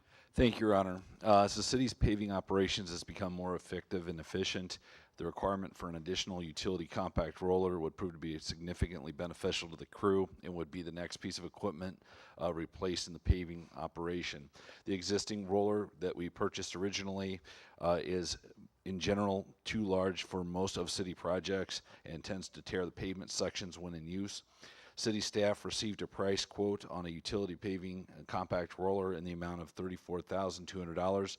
This price includes a significant $50,000 trade-in value of the large roller that is too large for most projects. This new CAT compact roller will provide a better compaction on street repairs and installations of hot mix asphalt. The equipment from Althofer is part of the Sourcewell contract, which is the low bid procurement professional and has been approved by the city. Due to the street department needing this equipment for the 2024 paving season, Public Works is asking to revise their current 2024 equipment replacement budget to be able to purchase this in FY 2024 while staying within the original budgeted amount. Staff recommends City Council approve the utility compact roller cost of $34,200 for the 2024 paving season. Is there a motion to adopt? So move. Second. Motion made by Alderman Clem, seconded by Alderman Sellers. Discussion? Question. Alderman Sanders. Mr. Boyer, we have a roller already in our midst that we own. What is our intent since we're looking at something else similar to what we already have? Just in general, when we first approached Althofer Caterpillar on the repaving equipment, their recommendation was the roller that we ended up purchasing originally. Now having 2 years under our belt, that particular roller is essentially too big for a lot of the projects we do. So what we're asking for is council's permission to move forward with trading that roller in and getting a new roller that's a little bit smaller and more appropriate for our paving projects. Yeah, and that's what I wanted to hear. Was that the one that we have now, is it up for a trade? That's correct. It's We will be trading it in on this slightly smaller one, but newer one. Okay. All right, thank you. Alderman Monroe. Thank you, Madam Mayor. City Manager, when did we purchase the first roller? Was that 2 years ago? I believe so, yeah. And how many times have we used that roller? I believe we've used it on every project in the last 2 years that we can. So we had a couple of projects that it was certainly too large for. The crews weren't getting the results that they desired, and unfortunately we were unable to use it on every project, but that was because it's too large. Follow up. Thank you, Madam Mayor. And do we know how many projects that was that we actually did use it on? I can't give you an exact inventory. Maybe Darren can jump in on this one, but I know we used it on Moss Canyon. We used it. Certainly. Yeah, go ahead, Darren. Yeah, we probably used it on 30 projects in the last 2 years. The problem with it is it's industrial size, and with the skills of our street crew and the capability of this paver, it's made kind of for interstate paving, and we're scared to really open it up and use it in its full capacity. It would have the ability to shake the streets to the level that it would break water mains, so we're not using it efficiently. The new roller that we're looking at, and just to give you some background, typical paving operations have at least 2 rollers. So you have one that gets right on the surface as it's being laid, and then you have a finish roller that comes behind. This would be the intermediate roller that we're looking to replace, and this one would actually have a water tank as well that would help us be more efficient with the paving process. Go ahead. Follow up, thank you. Really my concern is this. When we have to take your word, your advice when we're looking at these projects, and I'm concerned that we went out and bought the biggest toy on the block, and it feels that way. And, we're not even 2 years out, and here we are going back and now asking for trade-in value on a roller. We probably, if we used it 30 times, I'll buy you dinner on Saturday night, because I don't think that that's the case. I will tell you that we've got to get this ironed out. We've got to buy the gear and get the stuff that our people need and not be going back and forth, because it's important that we utilize every dollar that we've got. I mean, those are dollars we could have applied to the roads, dollars we could have used for other things. I've got constituents calling with street lights out that, you know, other things are not being done, potholes not being filled. I'm going to get on my soapbox for a second. We've got a project that's supposed to be moving forward that's not moving forward, and we're paid already $30,000 out of pocket. This type of stuff cannot happen. We have to trust the city manager, the Public Works Department, and I know, Darren, this is before you. We have to trust the guidance that you give us because we don't know. I'm not an engineer. I'm not a heavy equipment operator. So we've got to make sure that we are looking out for the best interests of the citizens and the taxpayer and button up ourselves a bit more kind of moving forward. James, can I reply to that, sir? Sure, go ahead. Yeah, I'd just like to let everybody know. So 2 years ago when we got into the paving business, we were trying to utilize the city's money well, and we bought a used piece of equipment instead of a new piece of equipment and taking a chance on a used one that it would be right. And I believe, if I'm correct, we are trading this in for $10,000 less than we paid for it at the time. And since we are doing a lot bigger paving over the next 3 years, that's why we're asking to upgrade to a better, faster roller that has water capabilities and capacities. And the street superintendent spent a lot of time mirroring this to the one that we bought last year. So, you know, with the equipment that we have now, we think this will make the paving more effective and faster, and get a better quality product as well. No, I appreciate that clarification, Darren. That's very important. But you know, my point still is, you know, we don't have time or money to think. We have to know before we move forward and make those. And I'm not trying to publicly scold anybody, but you know, we're getting called on the carpet on a weekly basis to hold spending accountability, and I think that's kind of where we stand. And you know, the used piece, I've forgotten that it was used when we bought it, and you know, the 10,000 depreciation seems pretty fair for that length of time. But thank you. I'm not sure, Alderman State. You think it was Stacy was next? It might have been Stacy. Okay. He answered it when he said 10,000. Okay, and then Alderman Sanders? Yes, even with the trade-in, are we getting a flexible consideration for the trade-in where the city is not obligated to, well, the city won't take a loss, a tremendous loss in the process of doing this trade-in? Are we still somewhat in the ballpark of not getting a big goose egg?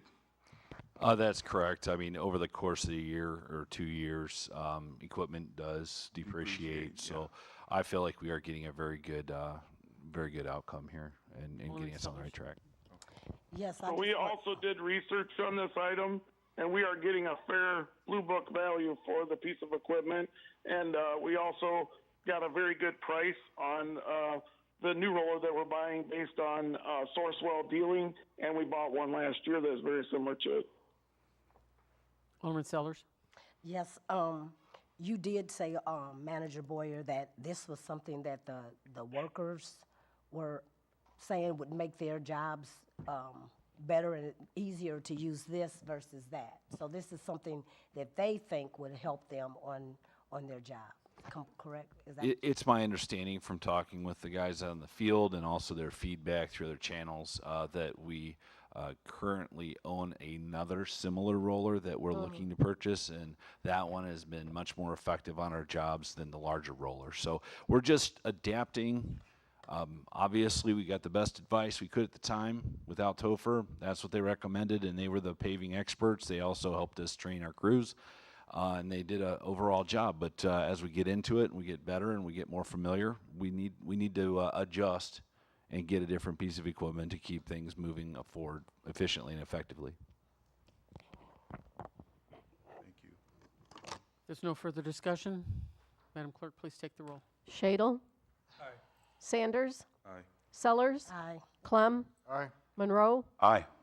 Parker? Aye. Stacy? Aye. The resolution is adopted 7-0. Item number 16 is the adoption of Resolution 2024-58. Could you please read this?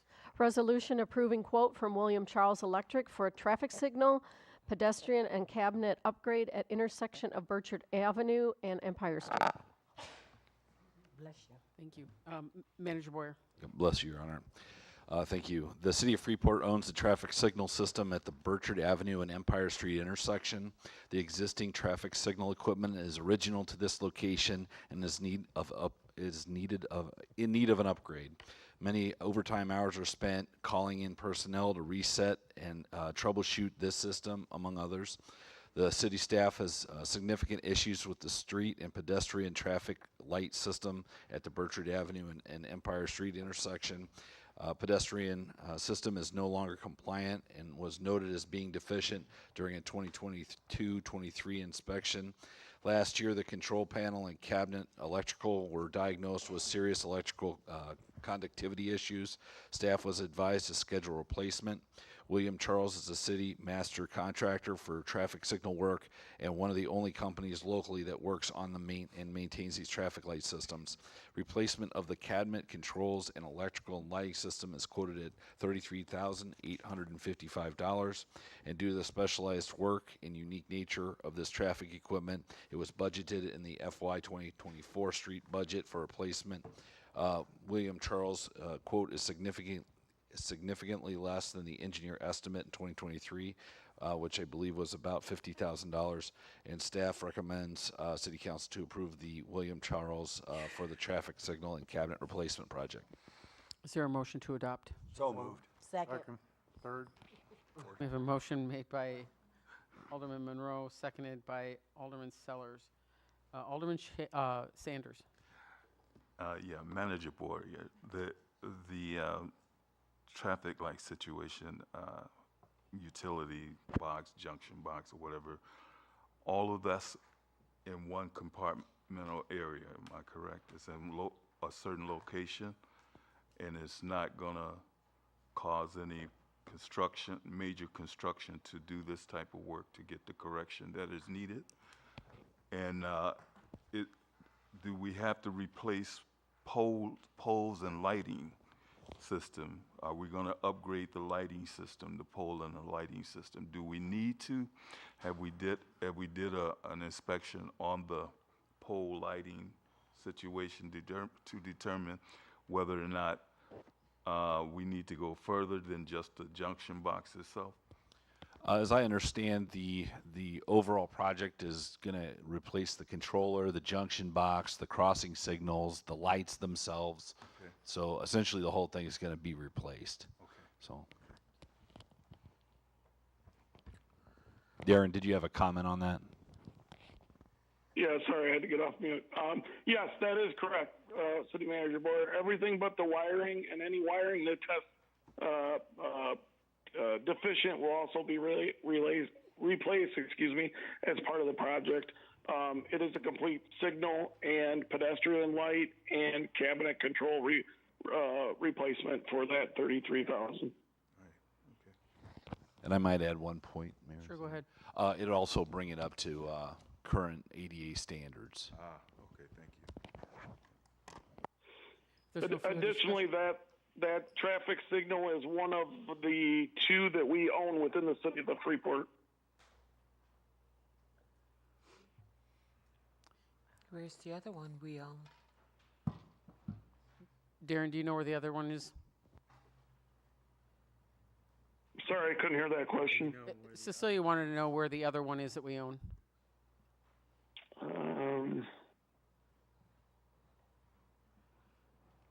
I don't off the top of my head, I'm sorry. It's all right.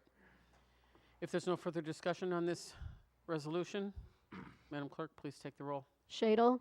Aye. Sanders? Aye. Sellers? Aye. Clem? Aye. Monroe? Aye. Parker? Aye. And Stacy. Aye. The resolution is adopted 7-0. Item number 17 is the adoption of Resolution 2024-59. Could you please read this?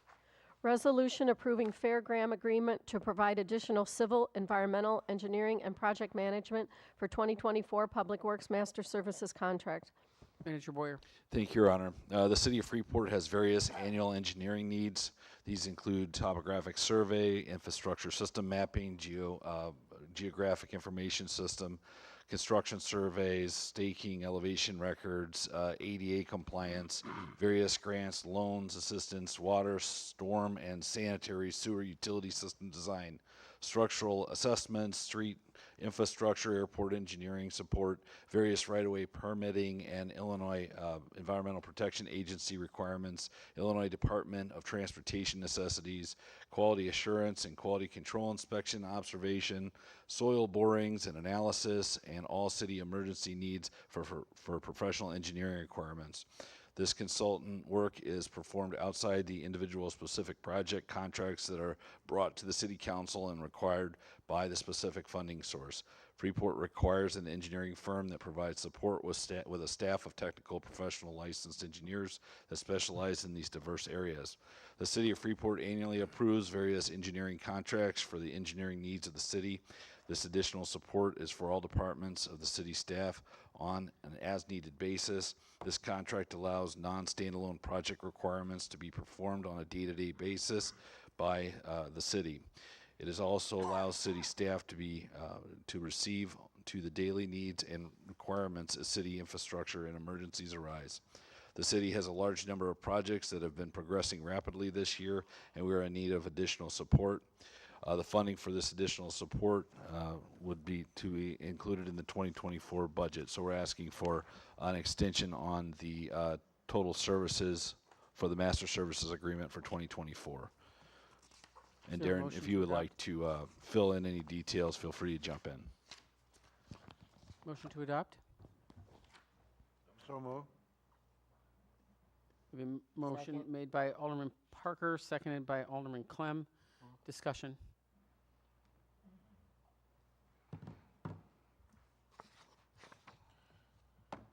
Is, what Alderman Stacy? specific, is there a specific project you're asking this for? So this year, we've been using the master services contract to take care of all projects throughout the city that we're working on. And we are asking for additional funds to continue that master services contract. And I would also ask Darren to fill in some details. Yeah, certainly. So a couple of the big projects that we've had rolling already this year, Bradmore in town, we've been running the inspection services through that contract. Also the design for Ridge, Westwood, water main and reconstruction, along with all of the 2024 streets projects have been designed throughout that project. In past years, we've run individual contracts for all that stuff. This year, we've done it through the master services contract. We are about through our initial contract, and we almost have everything out to bid other than Ridge Street that hits the street on Wednesday this week. So we're far ahead of last year's design times and bid times. And we also have a lot of additional things going on in town with building construction as far as permitting, utility permitting, right-of-way permitting. Very, very busy season this year in Freeport for construction.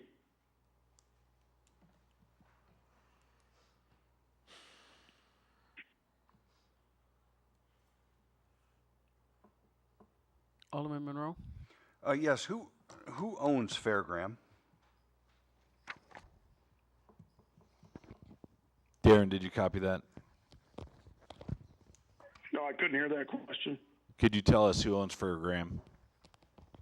Yes, Fairgram's owned by the Trillin Group, which we joined about a year ago. And locally, myself and Derek Thompson are the representatives, along with Mick Grunwald, and he's our CEO.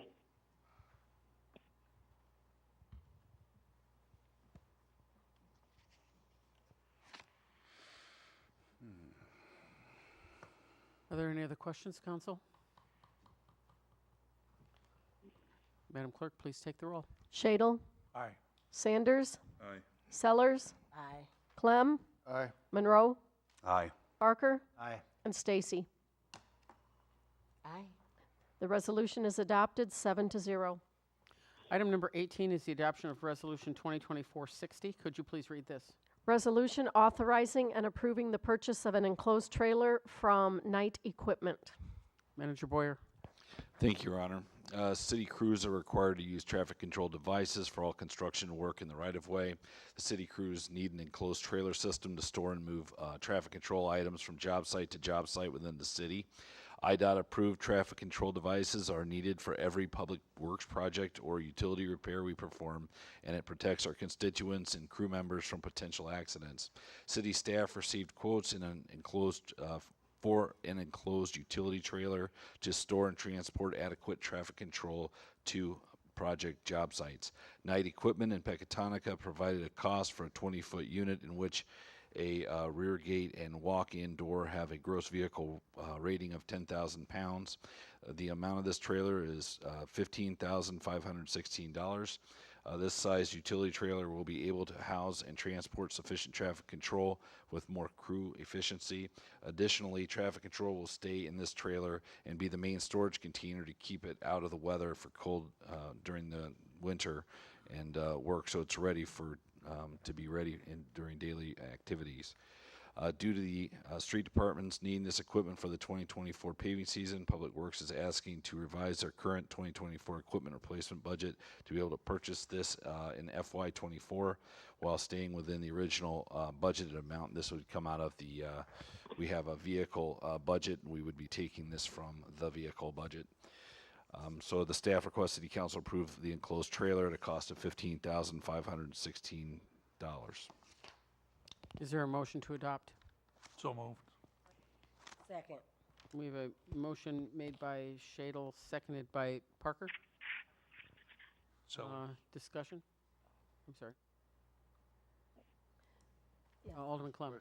Go ahead. Motion, oh, sorry. No, you adopted. The only, no concern on the trailer and that, just some cheap advice from being involved in another company at one point. I would highly suggest that you letter it properly and put a secure lock on it because there's a lot of people like to have this. Thank you. Alderman Sellers? When you talk about what needs to go in this trailer, are you talking about one of those arrows that tell people to move over and different things like that, or what's actually going to be in the trailer that they carry around? Sure. We have the large barricades, street barricades, folding barricades, all kinds of other cones and other equipment that we need for the construction zone to properly cone and barricade things off so we can operate safely within the right-of-way. So essentially, we already store the stuff down at the yards, but it'd be a lot more convenient to have it in a trailer that we take to the job site. We have everything right there when we need to deploy it. So.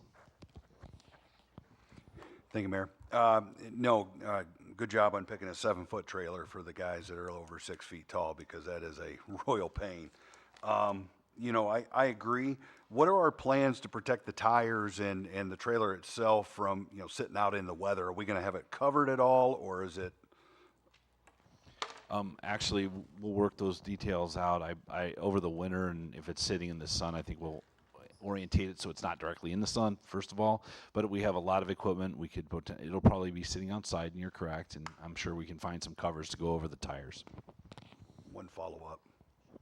I would like to, I know Billy wants to work harder, so I'm going to make a motion to suspend the rules on this one. Actually, we don't need to. It's a resolution. Oh, never mind. I don't need to. Billy can work hard now. Alderman Sanders. Yeah. Will this be new or used for 15,000? That's new. New? Okay. All right, thanks. No other concerns? Madam Clerk, we're good? Madam Clerk, please take the roll. Shadle? Aye. Sanders? Aye. Sellers? Aye. Clem? Aye. Monroe? Aye. Parker? Aye. And Stacy. Aye. The resolution is adopted 7-0. Item number 19 is approval of bids. Could you please read this? Bid opening on May 1, 2024 for contracted tree removals for 2024. Manager Boyer. Thank you, Mayor. The city annually bids tree removal projects for large and dangerous trees in the right-of-way that our city crews do not have the equipment or manpower to remove. Many of these trees provide great liability to the city when they come down in storm events. On May 1st, 2024, the city held a public bid opening for this year's contracted tree removal program. The city's street superintendents in charge of the forestry and tree valuation, Superintendent Ingram, identified 20 dangerous trees for this year's city bid program. The project included trees that have a 30-inch diameter trunks and larger that are beyond the city's capacity to remove. City received 3 bids for this year's removal program. Homer Tree Service of Lockport, Illinois was the lowest responsive bidder in the amount of $77,208.12. The city budgeted in fiscal year 2024 for the tree removal program, and it is staff's recommendation that City Council approve Homer Tree Service for the 2024 tree removal program. Is there a motion to approve? So moved. Second. We have a motion made by Alderman Monroe, seconded by Alderman Sellers. Alderman Monroe, did you have your hand up then too? I do, Madam Mayor. Are we required to take the lowest bid by any state statute, city ordinance? State statute does, but I believe our own ordinances say that we shall award a bid to the lowest responsible bidder. Follow up? So if I remember correctly, we've had a contract with Homer in the past, is that correct? Yes, that's right. Follow up to that? How did that contract go, and did we have any issues with that tree service? I wasn't here when we used Homer the last time, but what I've heard is it was very challenging. We had some issues in the right-of-way. We had cleanup. We had certain damage to right-of-way. Was it perfect? No. But they are the lowest responsive bidder on this. Alderman Clem? My question is just basically a follow-up of what James had was, is it smart for us to save $2,000 to try and get an outfit from Lockport here to do the trees when you need them done? Thank you. Could you say that again? Somebody was coughing when you talk. I said, is it a smart move to entertain a bid from a contractor that's in Lockport that has a bad reputation from doing it in the past when we have people here that can do it? If you call up and they can do it in a more timely manner and have a local person do it. As I understand it, we had obviously more than one bid. Area Tree Service was like the next lowest bidder, and it was about approximately $2,000 more than this particular bidder. So we've had good luck with Area in the past. They've done an excellent job. However, they were not the lowest bidder on this project. Might I interject? Sure, go ahead. It's my understanding that if we were not to approve Homer, we would have to have some reason documented that the city has issues with them, or they would be liable to come after the city of Freeport for the profit that they would lose on their job. That's still a council decision, but we did advertise it as the lowest responsive bidder. And based on the research that we did, we don't have anything contractually that we've had problem with Homer, although rumor has been that they haven't managed it in the best in the past. But I had stated earlier that that will be up to us to manage them better here in the future.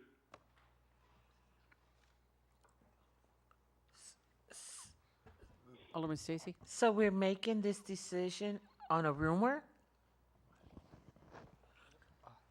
He said rumors have it that. He wasn't. Darren, you want to respond to that? I'm sorry, I couldn't hear the question. Alderman Stacy said, so we're basing this decision on a rumor? I don't believe it's a rumor. I think Attorney Zito could answer that question. Well, I actually don't have the background, Darren, on the prior experience with Homer, but what I will ask is, do we have any documentation that there were issues with Homer the last time that they were awarded a bid? To my knowledge, we have no record of that. Okay, so we don't have anything documented necessarily that they did a poor job last time or anything.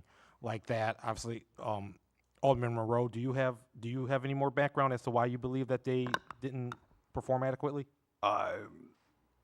Yeah, at this point, I don't have hard proof. I wasn't on the council at the time, but I've heard from several people that there were issues with cleanup. There were also issues with damage to lawns and things like that along the way.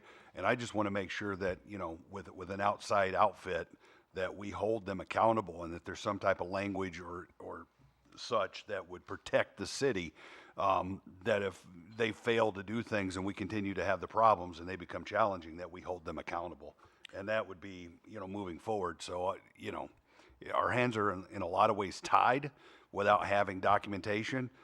It's been one of my frustrations sitting on the council is that, we run into these problems and we're not documenting it. You basically have to build the paper trail in order to protect the city moving forward. So hopefully that will happen this time.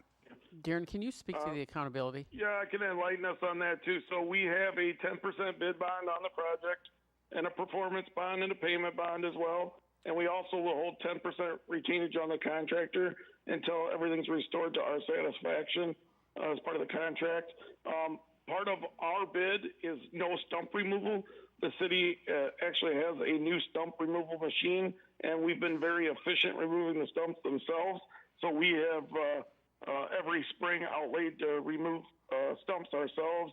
I believe in April we removed somewhere around 80 to 90 stumps this year. So that is something we're doing in-house to try to save money on the removals.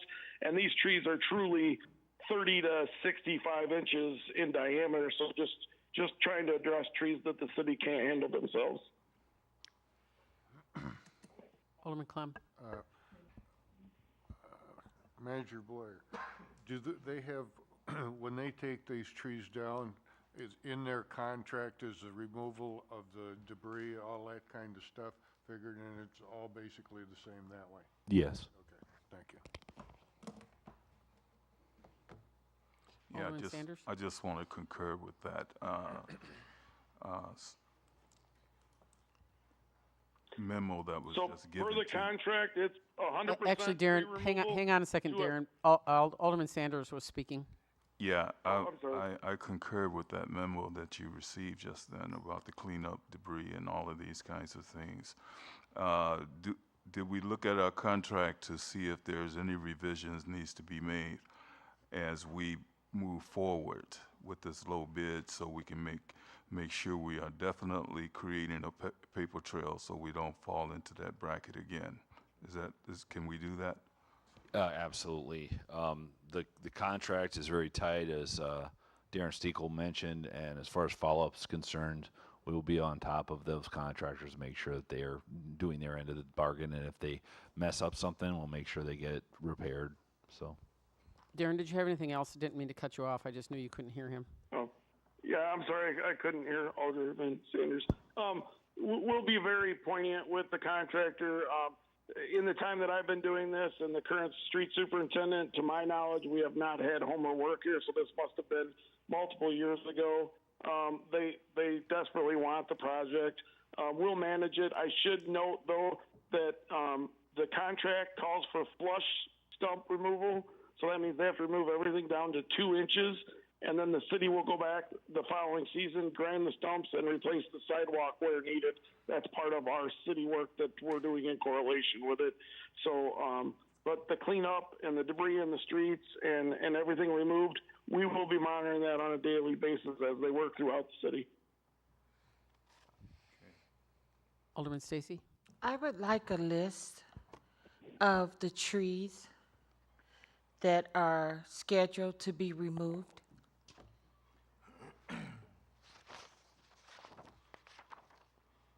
We can absolutely provide that to you. Is there a certain order? How is it determined what tree comes down first? So all the trees in this year's bid are not ComEd problems. So there is no specific order. There's just a list of 28, and then it's means and methods for the contractor as they wish to work around the town and get it done. I believe we have an established time frame that they have to be done by October 31st, 2024. Alderman Sellers? Yes, I want to also get a better understanding. I know that last year there were trees that had, and I think I talked with you, Manager Boyer, about that, trees that had the pink X's on it, and you gave me an understanding that even though they have them, you know, that they haven't been cut down yet. It might have been because of certain reasons. They might have, like they worked on Adams Street. So they had some trees there that might not have been with the X, but they had top priority because of you working on the streets and needed them removed because of that reason, right? Correct? Yes. So it might be a tree that we might have saw last year, might get it this year because of it had to be pushed down of priority list, right? That's correct. And just to add to this conversation, there are trees marked with pink X's. Some of those trees will be taken down through this project bid. Some of those trees may be taken down by ComEd at ComEd's expense, and some of the trees may be taken down by our contractor Timber Ridge as part of our woodlot rental agreement. So that just because it has this agreement here, there is a list of trees that go with this agreement. However, there's also a lot of trees that are going to come down through ComEd and removing them from under power lines. Do you have a list for ComEd and that other? Yes, we do. Okay. And that's available?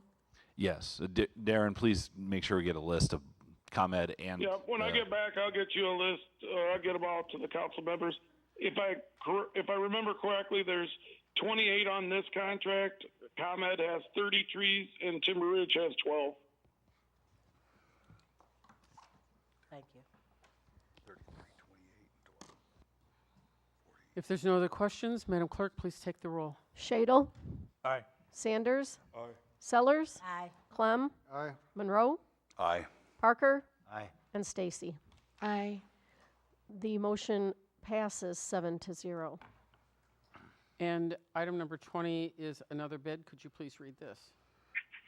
Bid opening on May 1, 2024 for MFT 24-00000-02-GM shaping, grinding, and ADA ramps. Manager Boyer. Thank you, Your Honor. The city annually bids out a motor fuel tax road program to support our city paving operations. This project assists the annual road program to remove the area of old street pavement so new hot mix asphalt can be installed. Additionally, the city needs to replace ADA ramps in the areas where we are using MFT funds, which is required by the MFT funding from the Illinois Department of Transportation. On May 1, 2024, the city held a public bid opening for this year's MFT program. The city received 3 bids for this year's 2024 MFT grinding, shaping, and ADA ramp project. Fisher Excavating of Freeport was the lowest responsive bidder in the amount of $2,197,505.50. The city budgeted in FY 2024 for this year's MFT project, and the low bidder was under the engineer estimate. Additional projects costs will come from water and storm CIP for some correlated work to complete the roadway. It is staff's recommendation that City Council approve the Fisher Excavating bid for the 2024 MFT projects. Thank you. Is there a motion to approve? So move. Second. We have a motion made by Alderman Clem, seconded by Alderman Monroe. Discussion. Alderman Stacy. Why are we not allowing city workers to do the ADA ramps? We can and do, however, this year we have so much paving operations that we're concerned that we're going to be at capacity for what we can accomplish with paving operations all by itself. So we're adding ADA ramps to this bid so that we can go ahead and get those taken care of and make sure that we're completing what's required by MFT. By adding them to that bid, how much extra are we adding per ramp compared to city work compared to this bid? Let me open up to the spreadsheet here. Let's see here.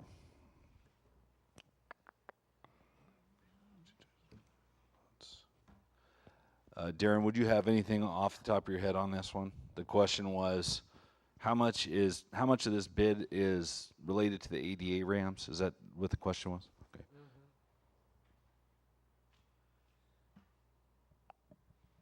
Did you hear that, Darren? I think you can. Yes, I'm sorry. I was on mute. Yeah, I don't have the spreadsheet with me. I'm sorry. I can't answer that directly. I believe that the contract price was around $7,000 per ramp to install. Typically, we can get them done for about $3,500 to $4,000 with the tiles. So we probably spent or are spending, I'm going to say, somewhere around $100,000 in additional fees. Our real problem at this time, though, is with the amount of ADA ramps we have on the bid this year, which is a very large number, we don't have a large enough city staff to be able to do them ourselves and do paving work at the same time. And is it more cost effective to do the paving versus the 88 ramps? Yes. The crews have the ability to do the ramps. They're just, they're not as efficient as a contractor that does it every day. So even if we had the crew at this point, it would really slow down the process of getting the mileage and the lane miles that we're trying to get done in this year's project. Don't quote me, but I believe Oak Street alone has 22 ramps out of the project. Alderman Stacy? I understand what you're saying. I get it. However, when all of this is being presented to us, the price of a city doing it compared to someone else is always given like it's an option, when really it's not an option. And so I have a problem with that misleading. You know, when you tell me the city could do it for $3,500, or it's going to cost $7,000 to $9,000 for somebody else to do it, and now we're paying $7,000 to $9,000 for someone else to do it. If the city, it's not an option, don't present it as if it is. Manager Boyer? I would just wanted to circle back around on that. Essentially, we have to look at total capacity. This year we're doing more road work than we've done in I don't know how long, and we're dealing with ADA requirements that we've never had to deal with until recent years. So as far as keeping everybody doing what they do best, it's the benefit of the city to have the city crews focusing on asphalt paving, and then all the ancillary stuff as we go, contract that out as it makes sense. So this year is just a very aggressive year. If we didn't have as much paving to do, we could definitely have the city crews working on ADA ramps and doing those in more higher numbers. However, just due to the volume of work, we've got it sequenced in a way that makes sense on all levels. City Manager Boyer, with all that being said, and with all due respect, I get it. But we knew what this year held. We knew back then when we planned it, what this year would need to be successful. Okay, thank you. So I can't tell if anybody's talking, but No, go ahead. what we need to do is in the future years here, we need to look at adding staff to Public Works and doing some key hires with people with construction, concrete backgrounds to make those types of projects more efficient. That being said, if there's no further discussion, Madam Clerk, please take the roll. Shadle? Aye. Sanders? Aye. Sellers? Aye. Clem? Aye. Monroe? Aye. Parker? Aye. And Stacy. Aye. The motion passes 7-0. Item number 21 is another bid. Could you please read this? Bid opening May 1, 2024, Locust Avenue improvements. Manager Boyer? Thank you, Your Honor. City held a public bid opening on May 1st, 2024 for the Locust Avenue Road Improvements Project. The city has an intergovernmental agreement with the county to upgrade this street in 2024. The city received one bid for this year's 2024 Locust Street improvements. It was Helm Group or Civil of Freeport, Illinois, who was the lowest responsive bidder in the amount of $722,966.70. The engineer was not surprised to receive one bid based on the total scope of the work and the available local resources to get the construction done in the 2024 construction season, since the package is primarily road grinding and resurfacing with a timeline to complete before school is back in session. The city will receive $500,000 in reimbursement from Stevenson County for the project. The extra cost of $223,000 will come from the water CIP to replace the water main crossings and broken water valves that are installed in the construction area. It's staff's recommendation to City Council to approve Helm Group or Civil for the 2024 Locust project. Is there a motion to approve? So moved. Second. I think, Alderman Parker, did you put your hand up for the second? Oh, I'm sorry. Okay, so we have a motion made by Alderman Monroe, seconded by Alderman Parker. Discussion on this, Alderman Sanders. Yeah, Home Group, Civil, did they change their name? Several years ago, they changed from Civil to Helm Group, but we use both, just to be clear. Okay, okay, so that didn't go out for a bid. It did go to the bid, and we had one competent bidder, and that was Helm or Civil. That's what I thought you said at Yes, first. there was one competent bidder. It did go out to bid. We had a number of people pull it, but Helm was the only one that provided a bid. You did go out for bids, though. Okay, all right. That's kind of strange, but anyway. All right, thank you. If there's no further discussion, Madam Clerk, would you please take the roll? Shadle, Abstain. Sanders, Abstain. Thank you. Sellers, Aye. Clem, Aye. Monroe, Aye. Parker, Aye. and Stacy. Aye. And the bid is approved, 5-0 with 2 abstention. Thank you. Item number 22 is motion appointing chair and vice chair for the Finance Committee of the Whole. Manager Boyer. Thank you, Your Honor. The City Council is a standing finance committee that meets when financial situations will be presented at the full City Council. Generally, this committee meets during the budget season and reviews the budget proposals from City Manager, Finance Director, and other departments and division heads. Section 220.11 of the Municipal Code requires the chairperson and vice chairperson to be elected annually. It is my understanding that Alderman Shadle is willing to serve as the chairman and Alderman Sellers is willing to serve as vice chairman. The City Council elect, its staff's recommendation, the City Council elect a chair and vice chair for the Finance Committee at our May 6, 2024 City Council meeting. Alderman Clem.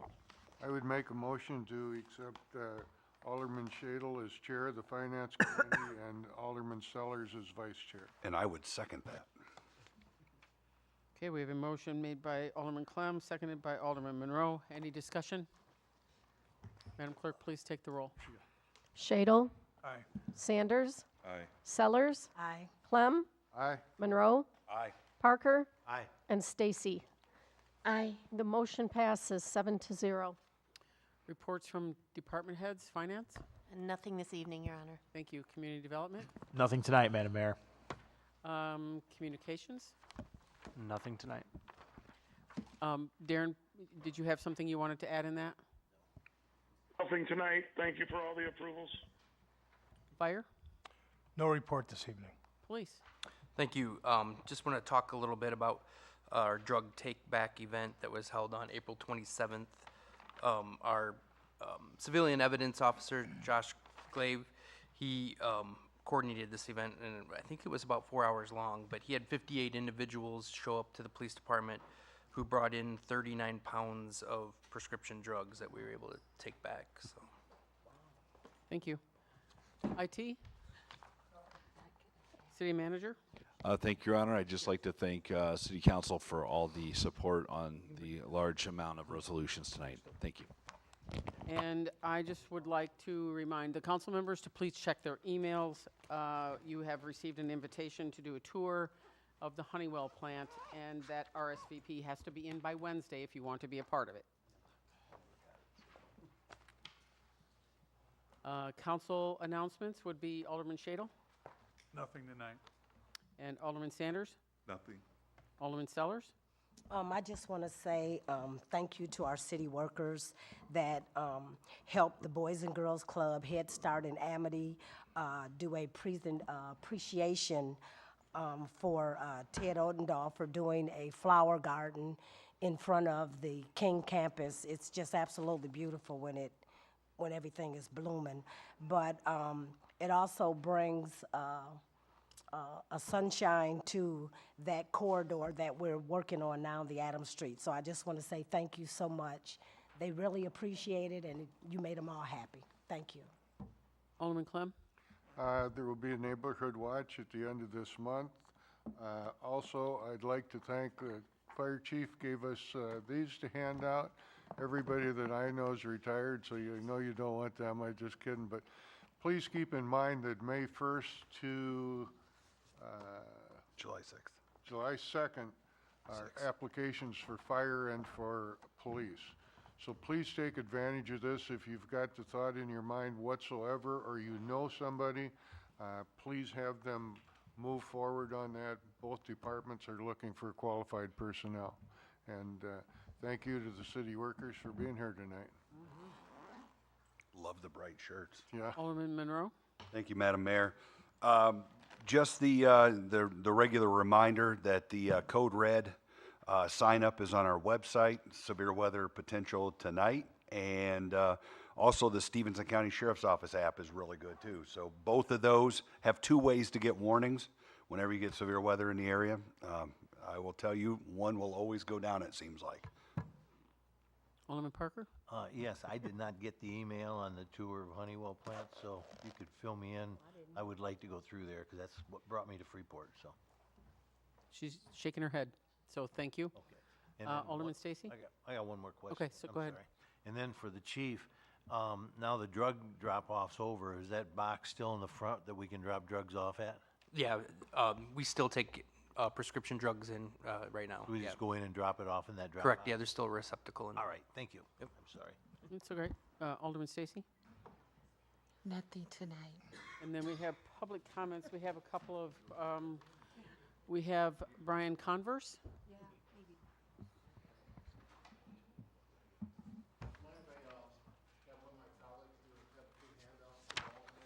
Sure, yeah. My name is Brian Converse with Willett Hoffman and Associates. I am here to discuss unpaid invoices for the Adams Avenue project totaling $57,874.60.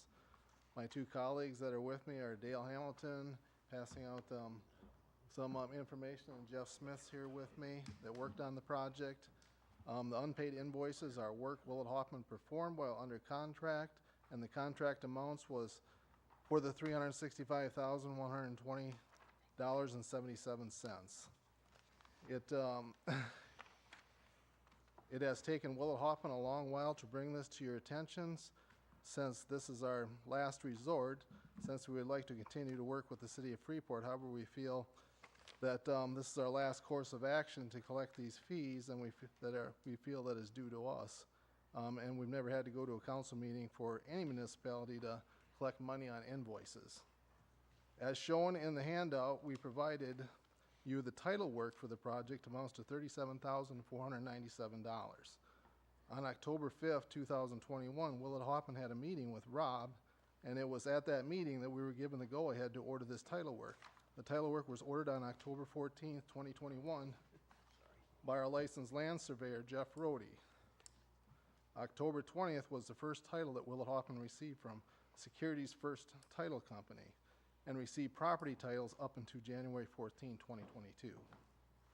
Verbiage next to the letter M of the original contract states the work needed for the property plat preparation is on a time and material basis, and due to the federal nature of this project, title work is a must. The title work was performed by a subconsultant named Securities First Title Company, and they have been paid in full by Willett Hoffman. the request to Rob, a revised supplement was sent to him on December 28, 2021 that included the title work, cost, and cost to prepare the plats and legals. Since this was a federal project, logical termini for the Phase 1 was brought up by WHA since we have a lot of experience with federal projects and was always in question. The city's original logical termini was from Float Avenue to Arcade Avenue. The final logical termini agreed to by IDOT was from Main Street to US Business 20, which is approximately 1/2 mile in additional length each way from where the project limits originally started. A supplemental agreement was worked up but never approved for the additional project length. Willett Hoffman met all of its contract obligations, and it's the city's prerogative to go in another direction, but in doing so, they still need to pay for the work Willett Hoffman performed to date upon project termination. Willett Hoffman turned over all the title work and CAD files to the city per their request. The title work was the city's request, and Willett Hoffman has no benefit in having this title work and not getting paid for it. Brian, your 3 minutes exceeded quite a while ago. I'm sure there'll be much discussion. We don't generally have discussion on the floor on public comments, but I'm sure you've sparked some topic there. So we move on to our next public comment the clerk received. This is an email from Eric Quick, members of the City Council. I am writing to propose an alternative to the current practice of verbal invocations at the beginning of public meetings. While I understand the desire to acknowledge a higher power, the City Council represents a diverse citizenry with a wide range of spiritual beliefs and practices. In the spirit of inclusivity and respect for the diversity of beliefs within our community, I propose that the City Council consider replacing the invocation with a 1-minute moment of silent reflection. This would allow each resident to take a moment to center themselves, prepare for the meeting, or engage in silent prayer according to their own beliefs. A moment of silent reflection offers several benefits, including inclusivity. A silent moment respects the various faiths and personal beliefs of all residents. It allows everyone to participate in their own way, fostering a more welcoming environment. Reduce controversy. It avoids potential concerns about the specific religious language used in invocations or the figures who are invited to give them. Solace. It provides a brief opportunity for quiet contemplation before the meeting begins. This practice is already being adopted by many governmental bodies across the country and has been well received by most of those communities. I believe this change would foster a more welcoming and inclusive environment for all residents who attend public meetings. Thank you for your time and consideration. Sincerely, Eric Quick, First Ward. Are there any other public comments? Tommy. I got a medal from Harlem High School. We'll turn around and let the camera see your medals, Tommy. Turn around, look. Gold and silver. Behind you, Tommy. Straight back. Oh, sorry. TV camera back there. Nice job, Tommy. Woo.